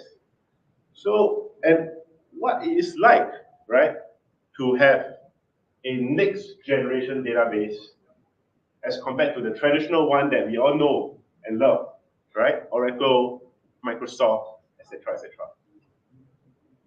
So, before I start, right, let me give a recap, or would I say, let me start to paint the picture first, right? The difference between relational versus non-relational databases. So why non-relational database, right? So why do we even need a database in the first place? From a layman perspective, when we think about a database, we think about storing data, right, into a disk somewhere. It might be a hard drive, it might be a solid state drive, whatever it is. All I know is that I'm storing data there. When I retrieve the data, I'm retrieving it safe from the disk itself, correct? Now imagine I have 100 over thousands, millions of connections coming into that single or a few disks at the same time. What will happen? the database will degrade, right? It's like wear and tear. So many requests coming in at once. How can my disk handle this amount of throughput? And let's talk about a real life example, right? Now, I have Shopee. Shopee is very, very famous, right? E-commerce websites in general, right? Amazon, right? This data, this platform, these applications have so many users daily. They need real-time access. They want it to be seamless. If my app is not seamless, I'm just going to quit the app. If my app is not being able to, clear my shopping cart fast enough, or not able to serve me data, I'm going to quit the app. User attention spans now are very, very short, and current traditional databases just cannot fit it because we are looking at traditional 30 years ago, very mature though, technology, right? So from a relational database point of view, we store tables in a set, rows and columns, like a Microsoft Excel sheet, right? Very structured, very nice. So every single time we want to join data, we have to, refer to another separate database table and we join it, so on and so forth. Queries can get very expensive. And whenever I want to improve my application, move from my MVP phase to phase 1, phase 2, phase 3, I have new requirements, right? I have to add new columns to the database. And this itself takes a lot of time, right? I have to, refactor my code from the application side. I have to get my DBA to add those columns in to my production database. I have to do so many things. And this is the common challenges that we face nowadays with a relational database. Non-relational database came in and said that, hey, we want to change this rhetoric. We want to answer this challenge that they have. How do they do that? They do it via schemaless. So think of it, right? Now I'm storing my every single transaction as a row within the database. But now I'm storing it as a JSON object. A simple JSON object. As you can see on the screen here, I have, a few attributes within a JSON line, and there are so many fields right there. And this allows us to be very flexible with our data. Apart from this, a non-relational database allows us to have a very an architecture that allows us to scale horizontally and vertically, right? Anytime you like. And most of the vendors here right now, as a in a non-relational space, they are usually distributed.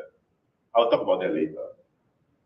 So as you can see here, this is another visualization of how we see these data structures. The difference between these data structures, which I believe many of you might or might not have seen before, right? 3 different data tables. I have to join them, right? Where's my private key, where's my foreign key and whatnot. And I'm looking at a non-relational database here. It's storing data as a JSON object. All these 3 data tables are all there within a single JSON object. Okay? So think about scaling, because we are on the topic of scaling today, right? Scale. Usually in an enterprise or an organization, we will use the traditional relational databases, and every single time we say that, hey, there's new volume, more volume coming into my system, my current database cannot handle this. They'll send up a request to say, I need to increase the capacity of my database, right? So I'll scale up, I'll scale up, I'll scale up, I'll scale up until I hit a cap. Until I say, oh, currently my server can't take it anymore, sorry, right? And then I'll move on to the next machine, so on and so forth, right? There's a ceiling to it, right? And new generation databases, they are able to scale out, they are able to scale up whenever we want. So this is how the next generation database are, because we are trying to solve the problem that is very mature 20 and 30 years. There was still 20 and 30 years ago. peaceful, right? You see this guy is very peaceful right now. So anyways, so how does a next generation database look like, right? So this slide again, right? I mentioned earlier, when there are new requirements, I will tend to go and buy a new vendor. Let's say, for example, there's so many vendors out in the market, right? Not just Couchbase, right? You can find it in AWS marketplace. If I want the caching solution for my phase 2 of my project, I'll go out and look, okay, I'm thinking of Redis. Redis cache, very, very popular. I'll go out to the marketplace and get Redis in, right? I integrate in my app. I say, oh, boss, my app is faster now, right? Because I have cache now, right? Phase 3, I want to have search requirements. I go out and say, okay, I get a search solution. I bring it back in, I integrate my app. Boss, now I have a search engine, right? And as my application grows and evolves, everything will get very, very complicated, right? So it becomes like this, right? It's like a sprawl. So many new features right now. Oh my God, I need to integrate so many things. There comes an underlying thing there whereby there are so many things to integrate with, means I need more developers specifically managing this integration, doing this task, maintaining it after life, right? I need to procure more infrastructure to host different services from different vendors. I need to have require more licenses. If I have trouble as a developer with this product, you need to reach out to the person, right? For Couchbase, it's me. You reach out to me, right? You say, hey, I have this issue with this product. How can I solve it? Right? So there's all these underlying factors here that a lot of application owners possibly might not have thought of and might have faced these issues, right? So a good database should have all these features out of the box, or at least most of it out of the box. And that's what a lot of new generation databases are like right now. Because they want to serve so many different new use cases, so many different requirements coming from the businesses. And this is how we identify a good database. Now, another point about databases, what a next generation database should look like, right? They should be able to scale easily. At any point in time, I just say I need to scale out, I'll be able to scale out. Let's talk about dev and test. Dev and test, simple. I just install this database on my MacBook. Sure. I run whatever testing I need. I get my point done. I present to my boss. Demo, here you go. Right? But in a production environment, we need to be able to allocate our resources very carefully. Because after all, it's money, right? It's money to the enterprise. So a good database should be able to scale and their services to be able to isolate all their services and scale each individual services independently. So this is a hallmark of what a next generation database should look like. So let's talk about scaling your NoSQL databases. What does it even mean, right? So databases are stateful. Anyone has any idea what is stateful?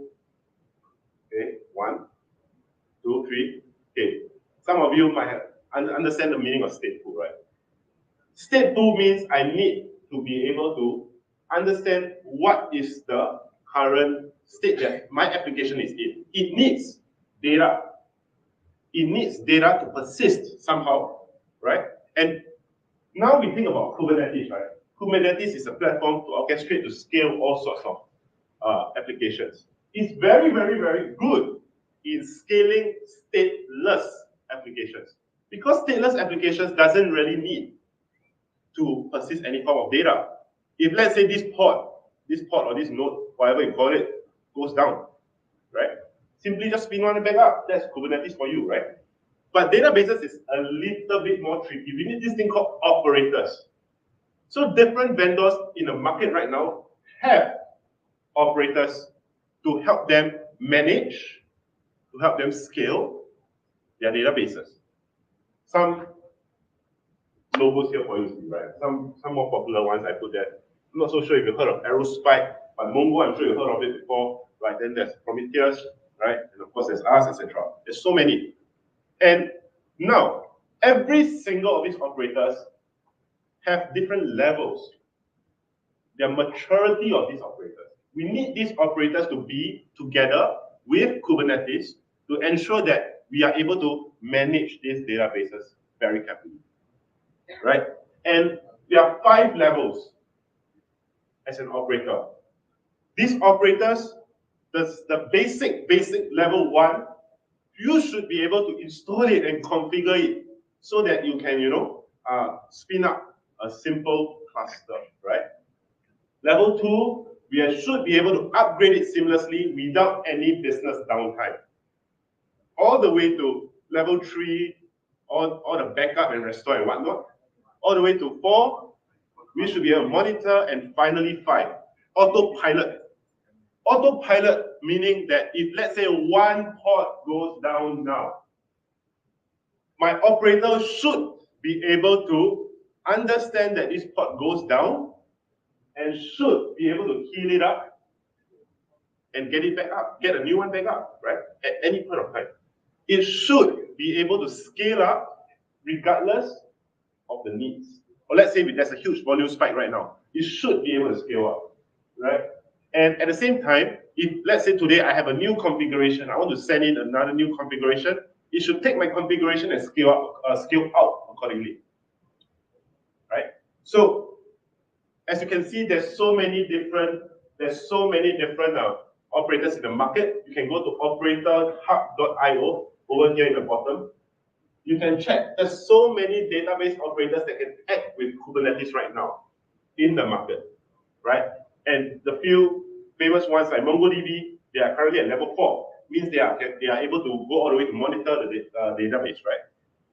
Aerospike, unfortunately, is level 2, right? But of course, I must say that we are at level 5 because we are able to do all the way to the autopilot mode. So this is an overview of us as an operator. As you can see, we are another separate layer managing a cluster of database nodes, right?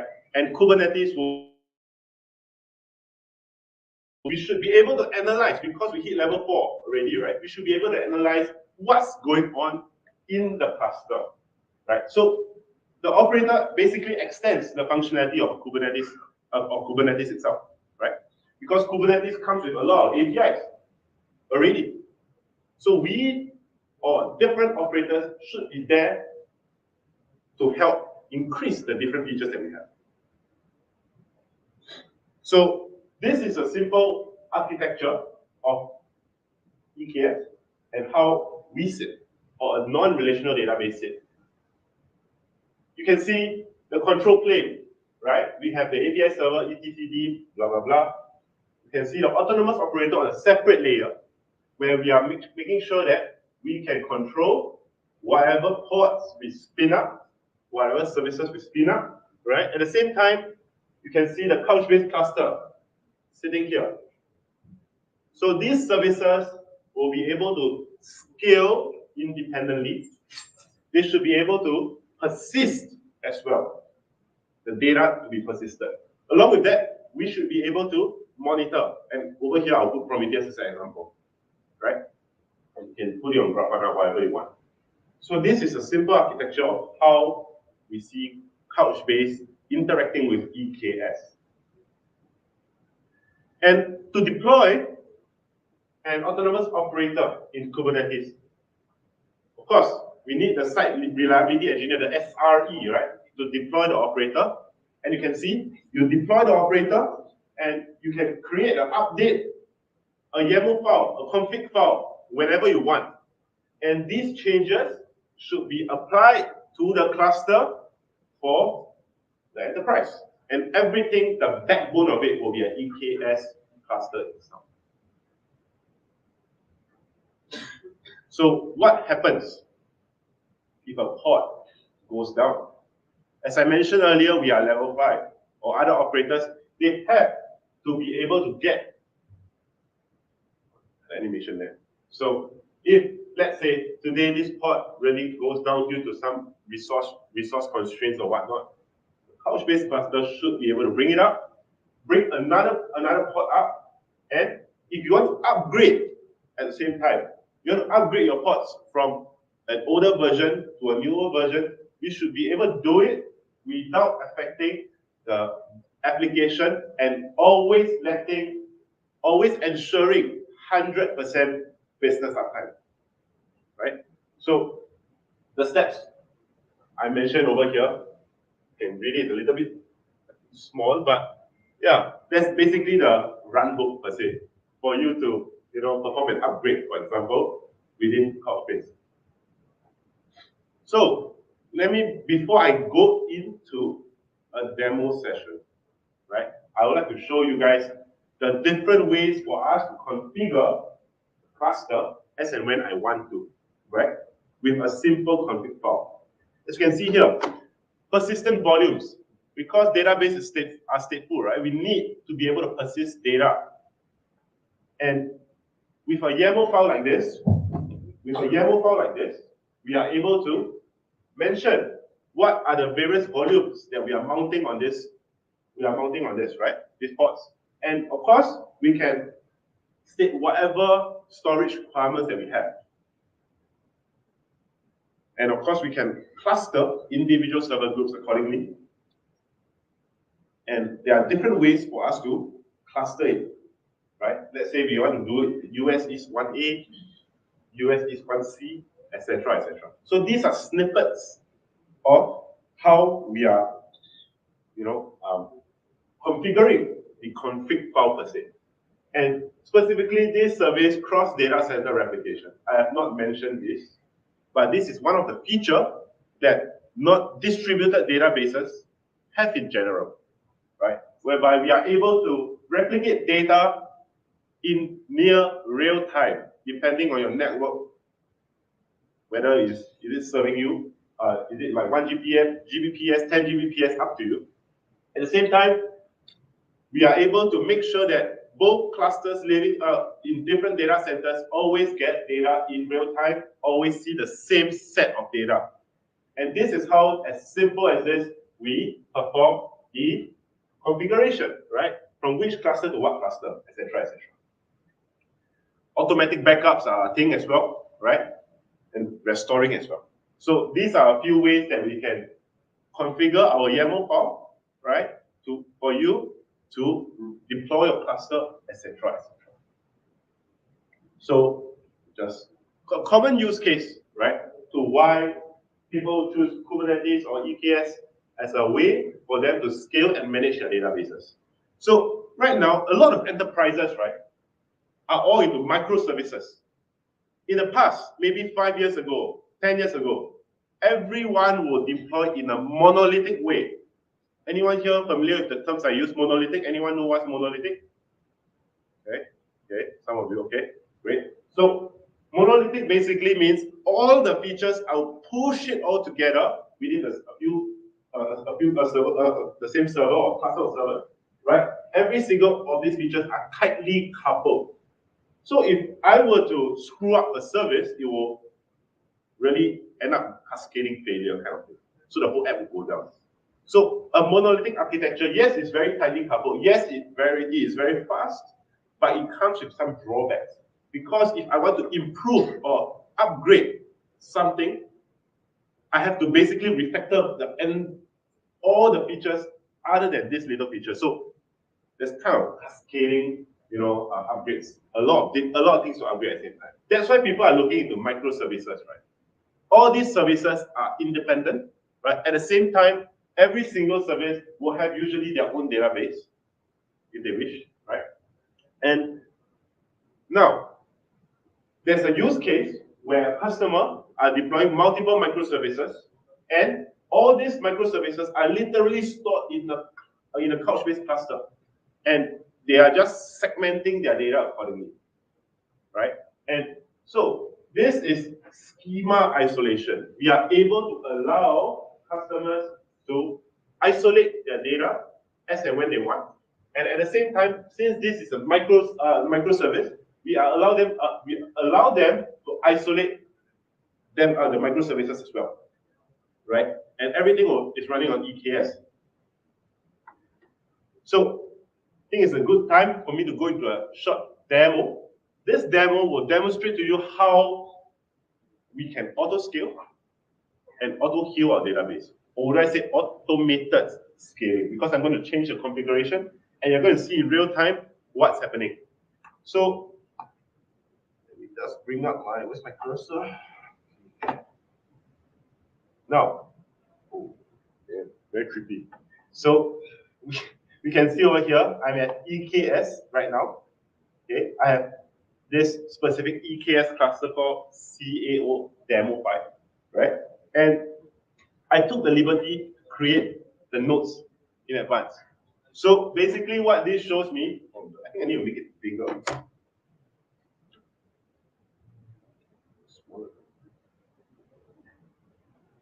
Okay, let's see. Better. Zoom in like that. Is this okay for everyone? Okay? Yeah. So let's deploy a node group, and I deployed 2 different nodes on Amazon, right? AWS. So basically what I'm going to do here is that I'm going to install a sample operator into this cluster, and from there I'm going to show you how I can scale out and scale down the pods as and when I want. Okay? So let me just bring up my terminal. I have some context here first. So first of all, I will need to be able to deploy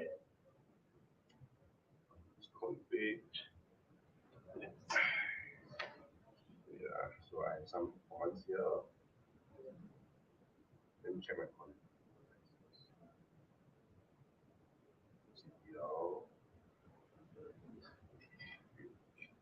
So I have some ARNs here that I have already in place, right? Whereby, as you can see, it's big enough. I hope it's big enough. Yeah. Everyone can see, right? Okay. So I have some ARNs here. So basically, I did demos before this, lah. Okay. I spun up many, operators and all that. So they are all here. These are the settings. I need to be able to set the context of this specific, what do you call this, cluster, right? So now I need to make sure I'm tagged to this AWS cluster, whereby I just need to simply do AWS EKS update. Config.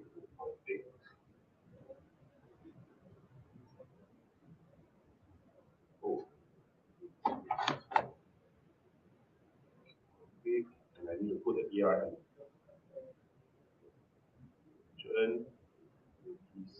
This one, my name will be CEO demo 5. Confirm it, CEO demo 5. Okay. So,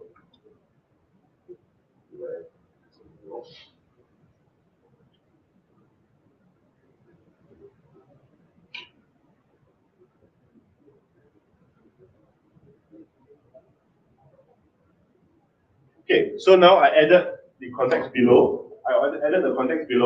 Whereby I will be, whatever I'm spinning up right now with kubectl will be affecting this cluster here.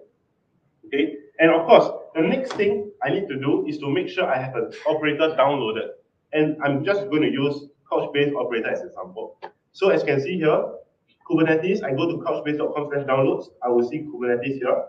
And since I will be running from my Mac OS, and this is a M1 Pro chip or M1 chip, so I have to use ARM64. I downloaded it in advance already. All you need to do is to come here to download this. And simply need to go there and I'll show you what is downloaded. So as you can see here, let me make it bigger. So after downloading, right, you will see a few things. You'll see the license, whatever, and you can see this thing called Couchbase cluster YAML file. So this Couchbase cluster YAML file is the file for the DBAs to write whatever services they want, and they can just scale it accordingly. right? Okay, so now let me just install. Let me just make sure I use context. Make sure I get this context first.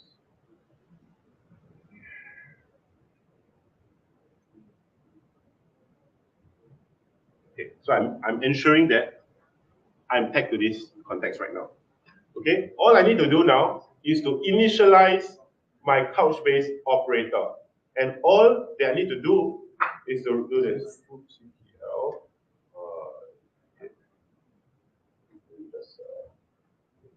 Let me just do this first. I install my operator.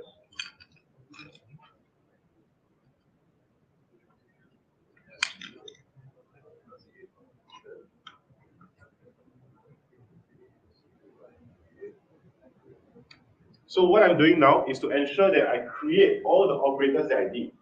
Okay, so earlier that separate Couchbase operator layer is initialized by me now. Okay, so once I created this operator, I will need to ensure that I initialize it. I need to initialize it, but first, before I initialize it, I need to check whether it has been deployed or not. As you can see here, it is running now and it's being deployed. It's already deployed, in fact, it's readily deployed. So now what I need to do is to initialize my Couchbase operator. Okay.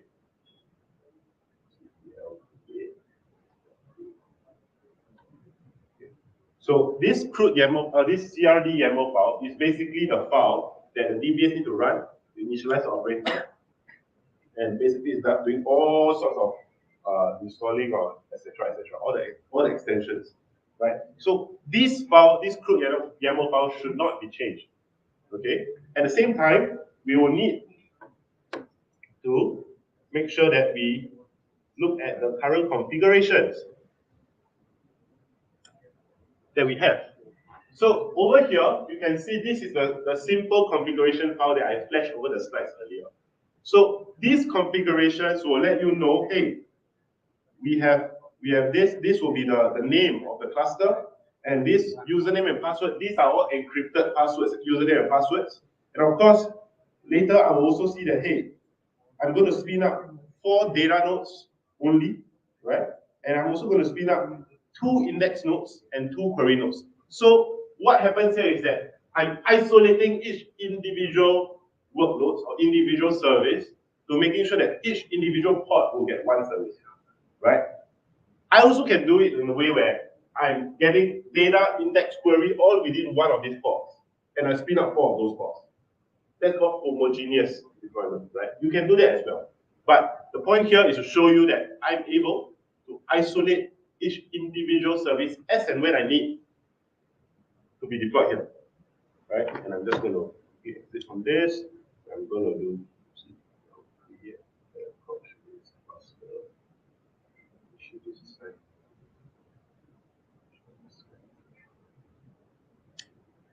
so over here, what I'm doing is that I created the cluster based on the configurations that I've set. Okay, so you can see that, oh, my secrets has been created. Okay, the basic buckets has been created, and of course the cluster has been created as well.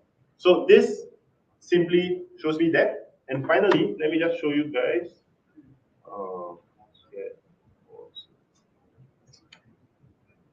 So right now it takes some time for you to deploy because now I need to see, it takes some time for the pods to be deployed from pod 0 to pod 10 or whatnot, right?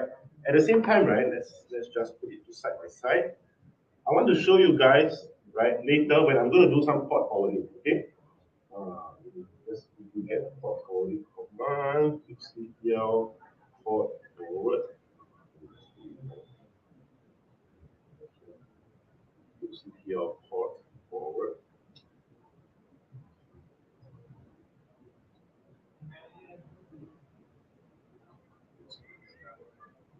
I will walk you guys through what this specific command even means. But first of all, I need to ensure, okay, so you can see here, CV example 0000. This pod is being created at the moment after I after I send in my Couchbase cluster YAML file. So, so basically, Couchbase example 0000 is creating a container, and the IP addresses are stated there, and these are our internal IPs, right? And of course, let's refresh it one more time. Okay, so you can see now that this is running already. My first port has been set up and is continuously trying to spin up different ports as we speak. So I'm going to do the port forwarding. Okay, I'm going to port forward the 00001 so that I can show you guys what's happening on the user interface. Okay. So as you can see here, that itself is the user interface for the database. Okay. And I'm just going to log in.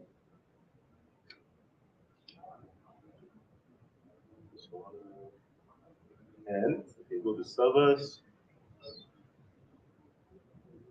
As you can see, as we speak, these ports are getting spun up at this point of time, right? And okay, it's getting spun up at this point of time. So it's slowly getting everything done for the whole process to be done and basically rebalanced.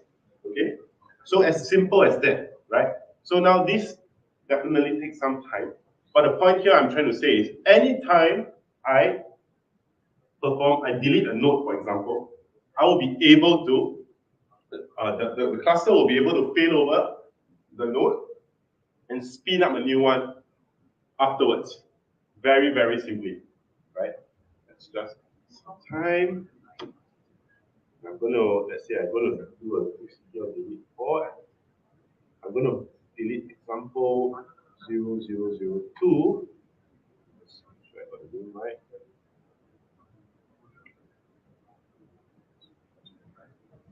Okay. Let's say I delete port 0002. Automatically, what happens over here is showing me that 0002 is unresponsive. Previously, it was a new node waiting to be rebalanced. Now it's literally gone because I deleted it. Okay. So what happens here is that first of all, I will rebalance it, rebalance whatever data here, and I'll take this node out, for example.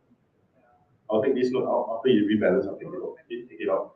So it should be able to heal itself, right? I hope I got enough time for that. Hopefully, right? So it should heal itself. 10 minutes. Okay. Well, after it's rebalanced and whatnot. Okay. So this is basically the whole gist of what I'm trying to show you here, whereby yes, what's happening? Rebalance failed because I failed one node. I'll cancel this. Rebalance failed. I rebalanced it a bit too fast. I should have just waited for it to spin up first, everything before I rebalanced, before I deleted it. Okay, so let me remove another node. Okay. So let me remove node number 3. Okay, 3. So you can see here, this node became unresponsive. Okay, so there's a button for me to press fail over. I'm going to fail over that node, and then I should expect a new node to pop up for me. So right now it's currently adding the second node that where I removed earlier, right? So I'm going to fail over the third node as well. I'm going to do a hard fail over. Just going to let it rebalance first.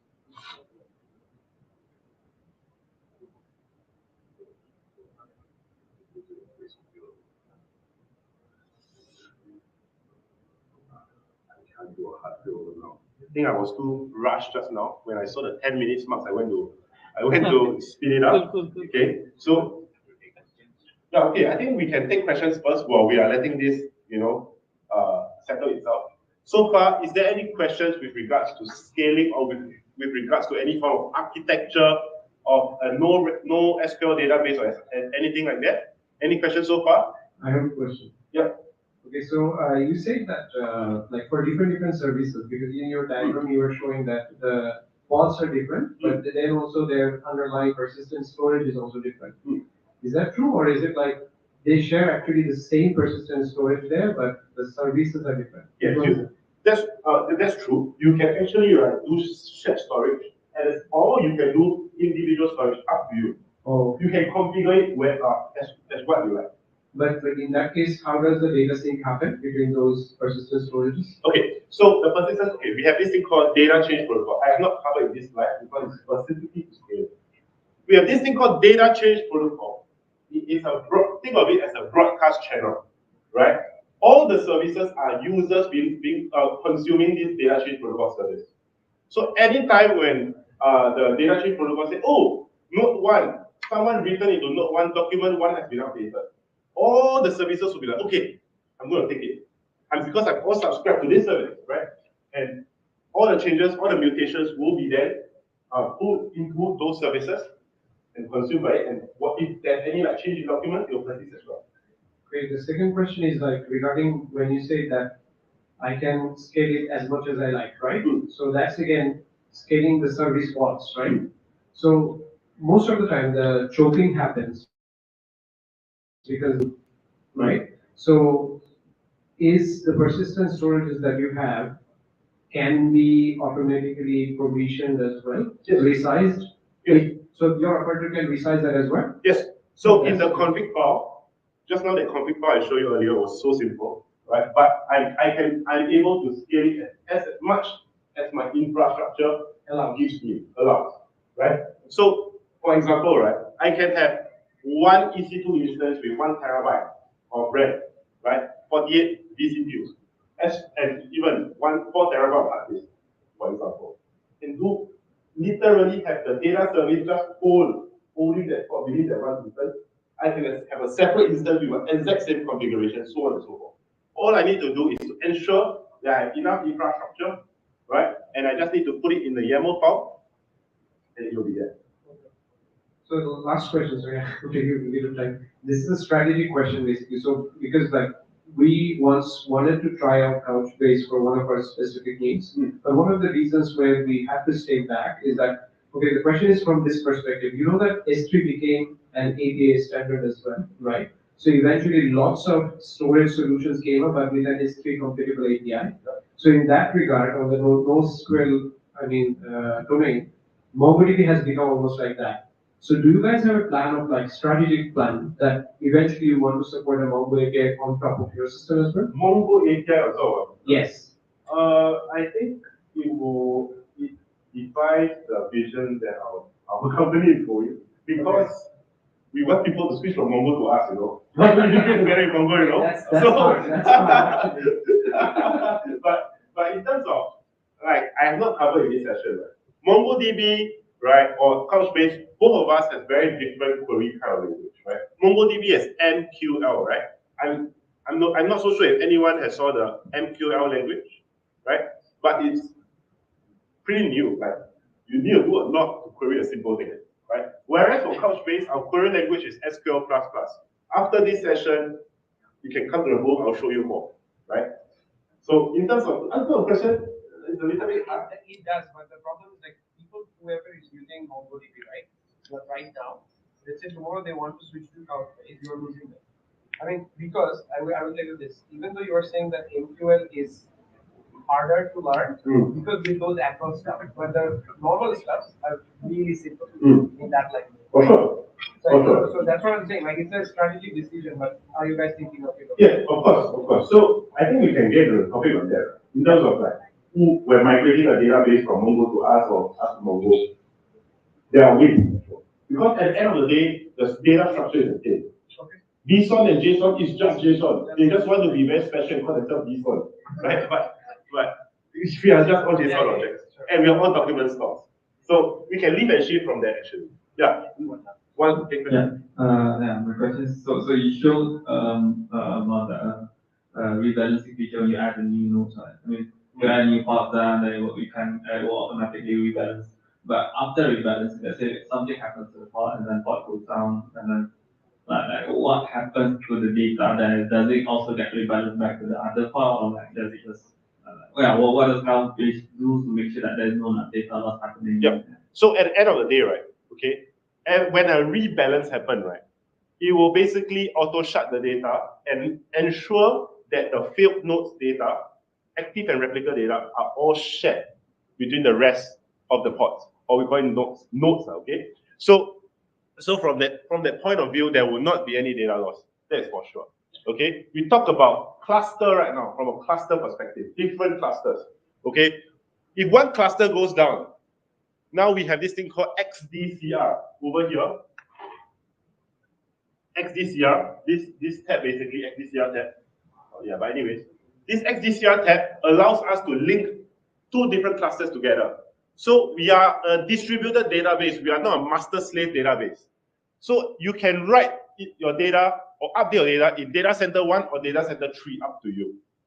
As long as you have the link between these two databases, the data will be replicated in real time, and there will not be any data loss. Okay, so that means the solution we have to have this XDCR thing. If you don't enable them, you don't get that feature. Yes. That's from cluster to cluster.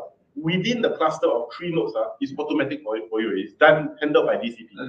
But during the rebalance itself, does the part of the data where it's not on the pod that just goes down, is it like not available during the rebalancing back to the other pod? Oh, so you mean that, let's say this, okay, so inside the cluster. That's why we separate the pods along with the persistent volume. So at the end of the day, the class from the application side, we have a cluster map to say, oh, this data are stored within node 2, and node 2 is failing now. Please reshut all the data from node 2 into the other nodes. Get my point? So from that, within the cluster, there will not be any issues in terms of loss of data. We architect the solution in that way. Yeah. Any more questions?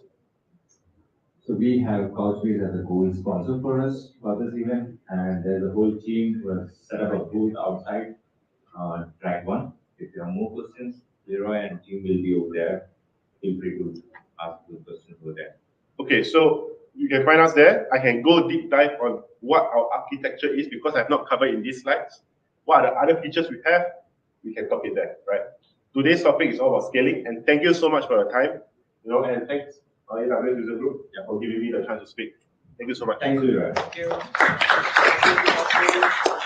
And we have a special moment for you, Leroy. Thanks for the great talk, Mandeep. Can you one step forward? The projector is sitting. Okay. Okay. 5, 1, 2, and 3. Thank you. Thank you. Thank you. Thank you all. Thank you. Buckle up your seatbelt. The next session is going to be on serverless.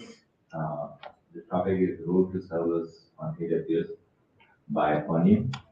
So it's the CTO from GPS page. Just another 5 minutes and we will be there ready to talk. Okay.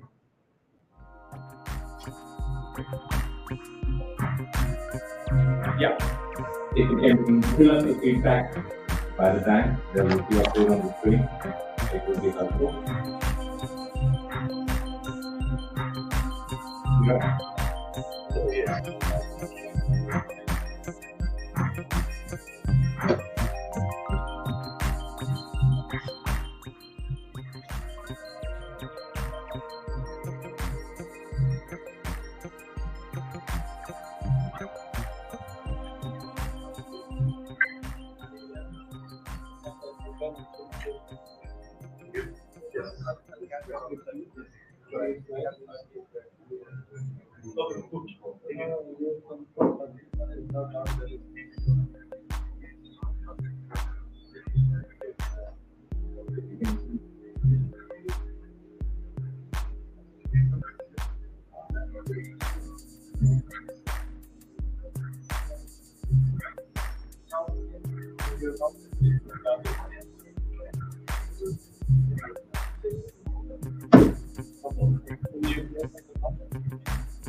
So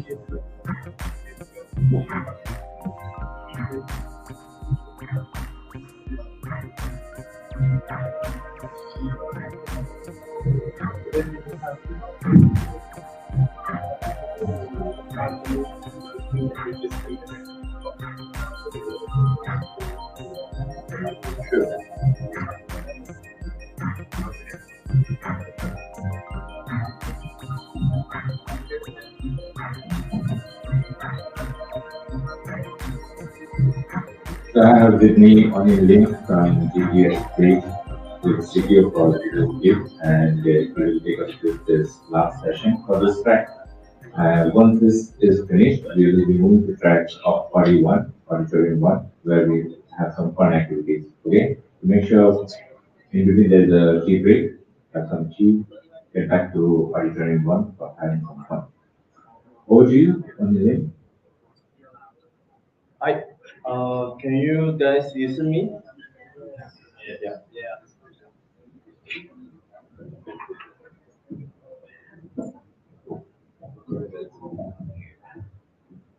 Here. Hi. Sorry. Now okay, right? Yeah. Yes. Okay. Hi. I'm Onion.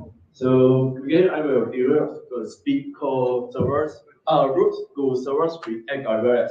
So I know now it's very late now, so I will give a very right code to you guys. No demo, no technical stuff. Very right to understand how AWS can help us. Alright. Cool. Let's go. So you guys. Oh. So today my agenda is quite simple. So the first advertiser is bit of my startup and also my startup. Second, the language is the startup journeys with AWS. And then followed by Q&A, where you can ask me anything about how AWS servers can help us. Then last one is the more key for me to you guys is showcase about our servers, right? Yes. So about me, okay, that one is red color. No, never mind. Okay, so I am the CEO of the startup called Geographics. So later I will talk about what Geographics is. And I have years of experience in managing the IoT project for the big corporate sector and also do some project with Singapore who writer, right? So the highlight for us is very important that we build the thing from scratch. So we understand every bit of the platform, what we build, and okay.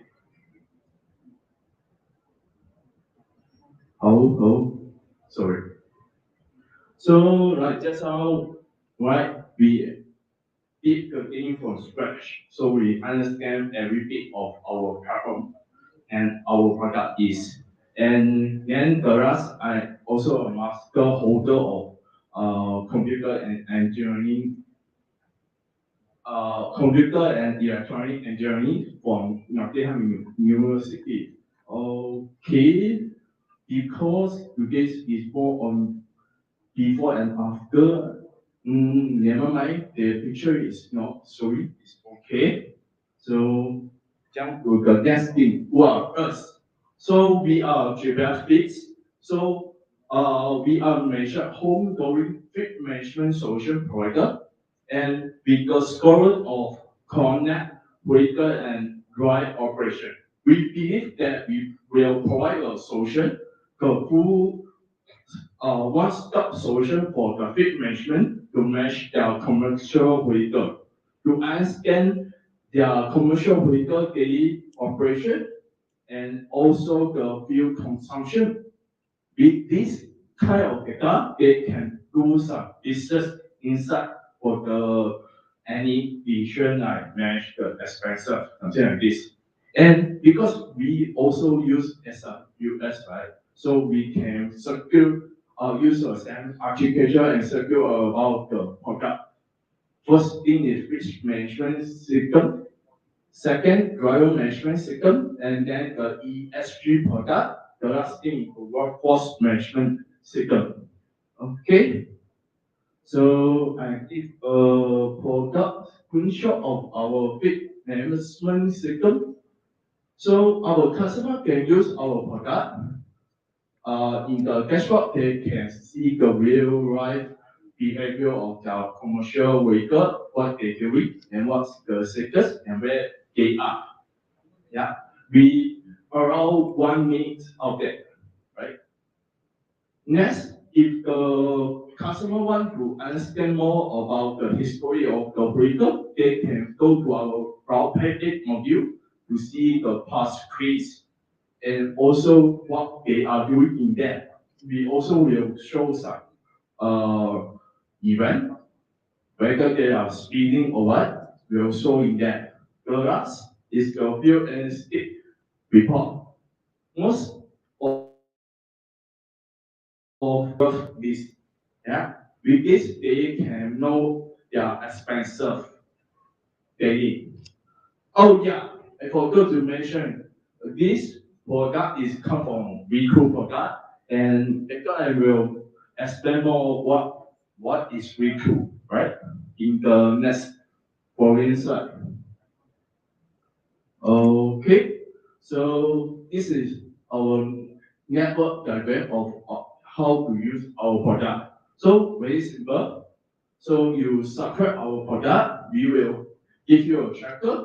Either it is OBD or wireless tracker. You can install in your vehicle. Then, when you start the vehicle, the data will outlook to our platform. Right? Our platform is hosting in AWS. There will do the data accumulation and then do some processing and display to the web client and also mobile client, depend on how you want to access our platform. We also open an API for you guys if you want to do something with it. Yeah. So this is UBS. If you want to know more, feel free to scan the QR code of UBS feed. Right? Okay. Next, come to the main dish. Okay, the startup journey with GBS, with AWS. Okay, so our client is a guest, right? In 2017, we start our first product. It's called Graphic Video. It's the MVP product, and we built with the mean scan, and before we host our product, we will search a lot of public cloud, right? Like AWS, Google Cloud, and then the Azure, something like this. And finally, we settled on the AWS, right? Why we choose AWS is because they also use in the e-commerce. So the rest we hold in there. But the key point you need to get away on the Code 017, all the video products are designed in monolithics. And where there some hacking happen.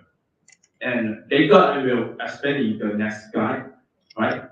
So in Code 018, right, we start to do some MVP with our video product, and before this hacking, so we attend some startup event, and then from the startup event, something came to my mind, right? Get my attention. Is the something called AWS Lambda, right? This is something that can change our product in solving the headache we faced before. And this is where we start to do the server development, right? And in 2018, the V1 is developed and then we commercialize it. Okay, and then we scale up to around hundreds. In 2019, we get a lot of customer feedback, and then we the feedback we will run a next version called Recruit. This is where you guys are familiar with just on the screenshot, right? It's the Recruit product, and 2020, we start to commercialize it, and with the migration of V1 customer, because the customer base is very large, we need some time to do some migration. And following years, 2021 until 2023, we do a lot of things like we could customize the V2 with the API integration, roll out the version 2.5 and campaign the V3, right? Where we can do version improvement from V0 until V3, right? All the improving is the fundamentation code change, which means all the systems are redesigned again. And why this can be happen so fast is because we are using AWS servers. It allows us to do this, right? Let's talk about the habit we face in 2017.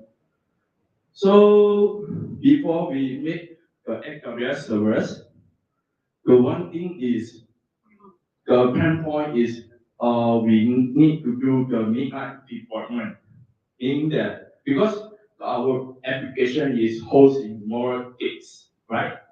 Meaning that if we want to update the picture, we need to wait until midnight to do any changes, right?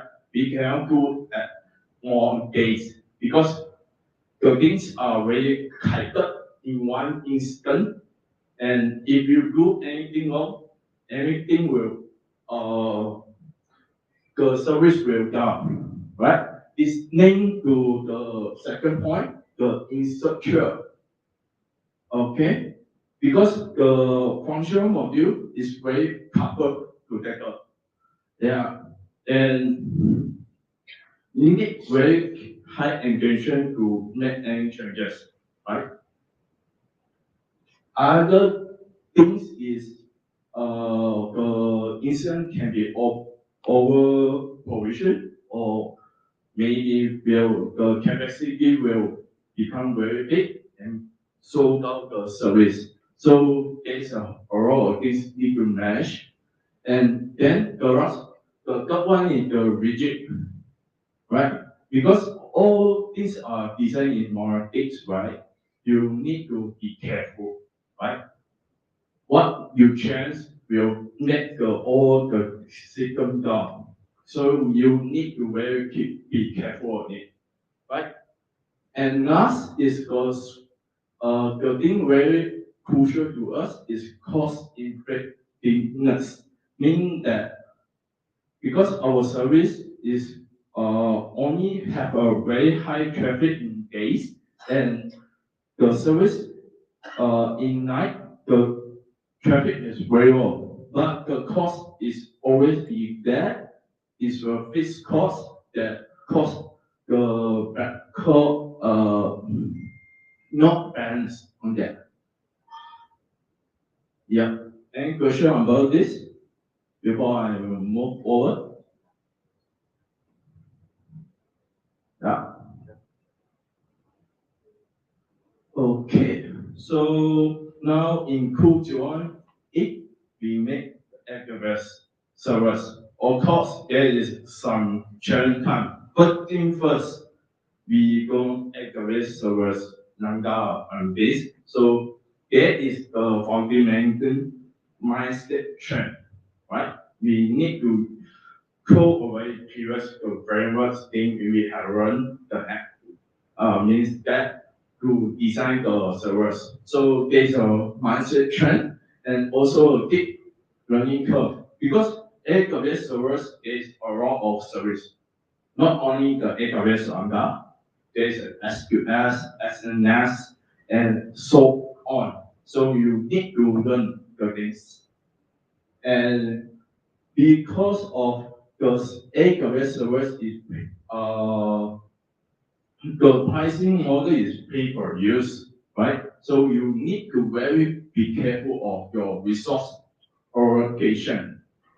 So we face all of this, and then service management difficulty is mean that because when you define all the service, how you manage, because there is a lot of service, right? So we face this issue in 2018, and finally we found the solution, and it give a very good reward to us, right? First thing first, rest with peace of mind. This is what the business strive for. Is you can deploy a product is very safer, right? With peace of mind because the AWS servers is managed by AWS, right? So the SLA you can reach until 9.999%, right? We don't need to worry about whether the thing will fail or not. And also if something more, very small component you feel only the part, right? You just need to secure the part, then your worry is gone. All right. The next thing is transparency, right? What is a transparent is if you really understand the AWS servers, right? You will give you a lot of virtuality of the service you are using. You can use the clouds to monitor the resource and then the error rate, something like this. This transparency will be help for you to do the debug on your server, right? The next is quick deployment, right? What quick deployment means in here is like just now, right? The things are designed is very deductible to each other, right? It means that if you want to do some customization work, right, you only build as a plugin to the system. You don't need to train all the things, right? Like the GSO parser, you can just add in. Yeah, it's very quick for you. And also the cost effectiveness is what the business like because the servers is pay more is pay per use. So at least that if there is traffic, you will pay for the traffic on it, right? You don't need to pay for idle time. Okay, so this is people and after summary. So first one, people is restless, insecure, wicked, cost effective, and after is peace, rest with peace of mind, transparent, quick deployment, and cost effective. Okay, so I believe some of you guys have do some research on AWS servers, right? Not only AWS, but other public cloud servers, right? Of course, there's a point pro and con, right? For us, right? The whole thing is the things are designed is modular, very deductible, and with this, you will link to transparency on how you manage all the product. The last is pay per use, so you only pay for traffic. And for con part, because the server's design is quite cloud native, meaning that if you go for some project with the government or do some vendor, usually they will ask for on-premise. So with this, right, you need to redesign again, right? This is the things you need to aware of, but depend on you whether the con is bigger or core is bigger, right?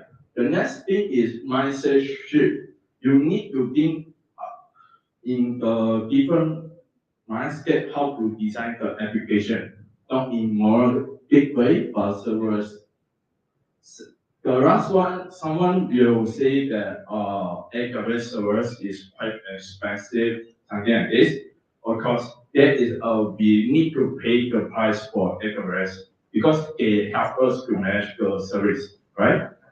But in return, we get the rest with peace of mind. So that way, this will is not our concern, but depend on you whether you want to use servers in your application. But for us, the pro is greater than con. Okay, so the next thing is future deployment with AWS servers. Right? First thing, like just now I mentioned that the service management is illegal, right? But we managed to cut out the tools.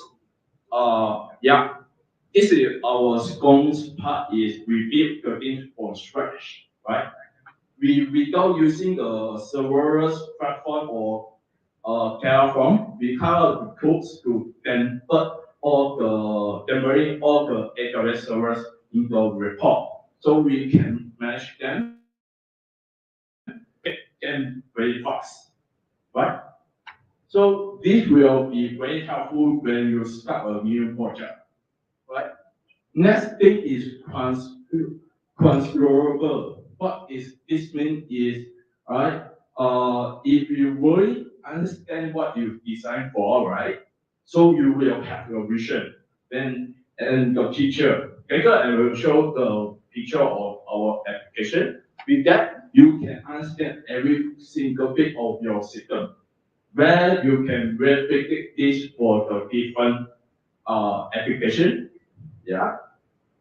And third thing, of course, flexible is because the AWS servers in modules where you can just deploy as an add-on to your system without any worry. The last thing, this is also for the startup who like is the low cost entry.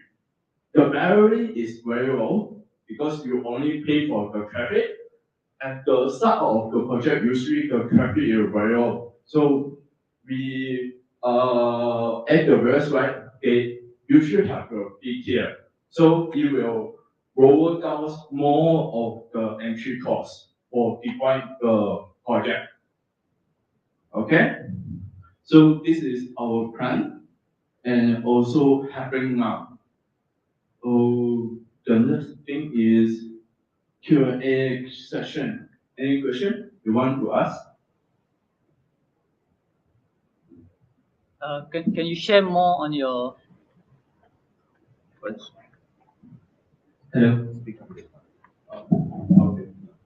Yeah, just want to know, can you share more on your serverless architecture that you do on AWS? Means, what are the specific services that you use on AWS? Okay. So I will show this and this. I will show this high level architecture. So basically, this is how our application are designed in very high level. We are using AWS API gateway, Lambda, DynamoDB, and then the Monitor S3 CloudFront, right? And also the CloudWatch event, right? Do I answer your question? Any more questions?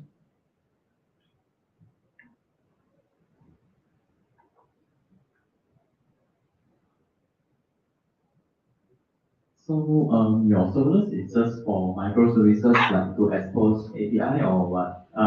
Let's say I have an application, let's say an AI application that can do something like and do like inference. So it's going to use up a lot of maybe memories or RAM.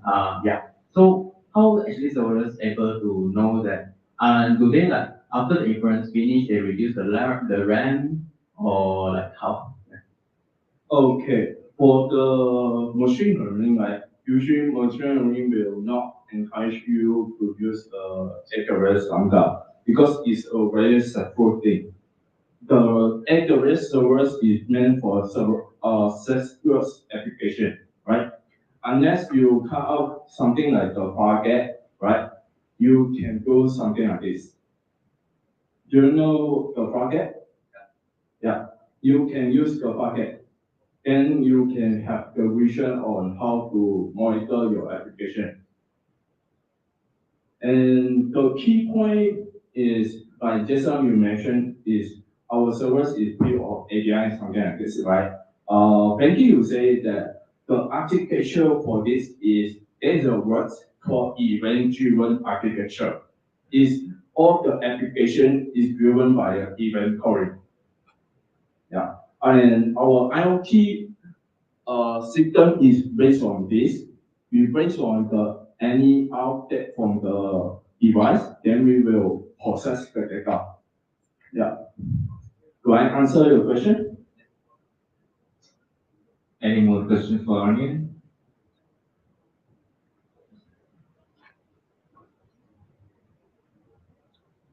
Your last chance. Yeah. Same time.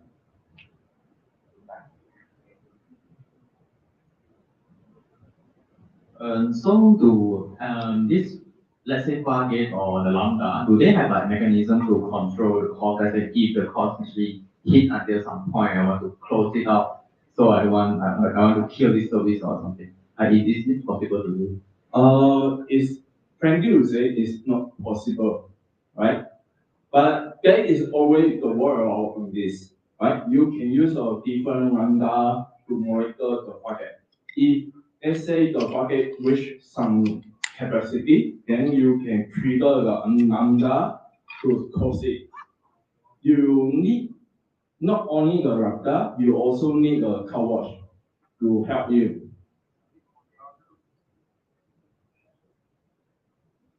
Okay, that's great. Thank you for your session, Onion.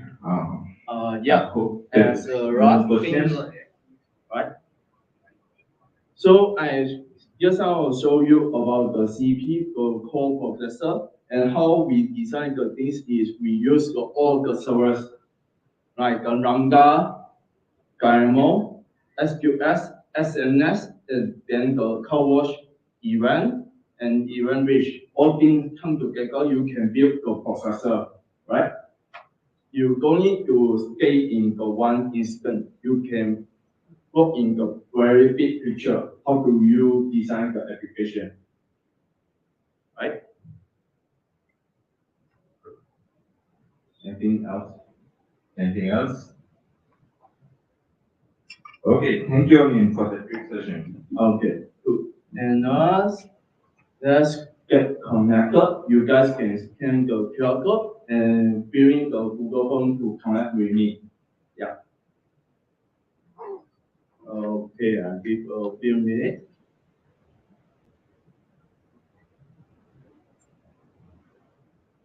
Okay, we have a small moment for you, Onion, from our creators group. I'd like Zidane to hand it over to you. Okay, sorry, I will end my session with this quote, the Albert Einstein. So the very important thing is imagination is more important than knowledge, right? The knowledge is limited and imagination and circle the world. Meaning that you need to come out on your comfort zone to build the servers. You need to train your mindset and add the imagination to it and build your world. Okay? Yes. Thank you.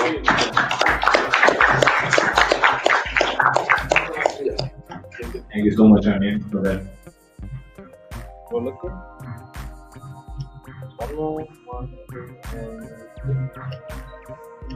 Okay.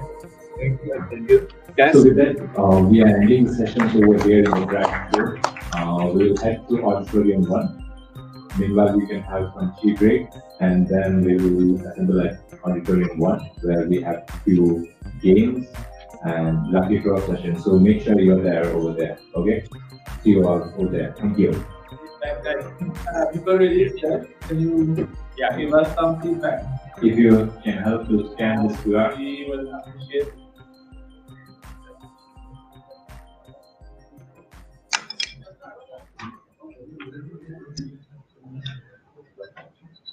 Thank you. Feedback with all of you.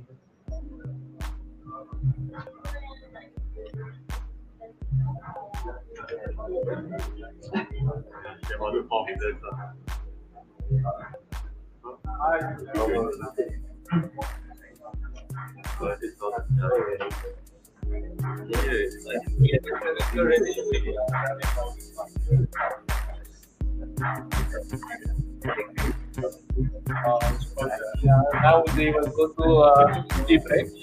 Then we will use the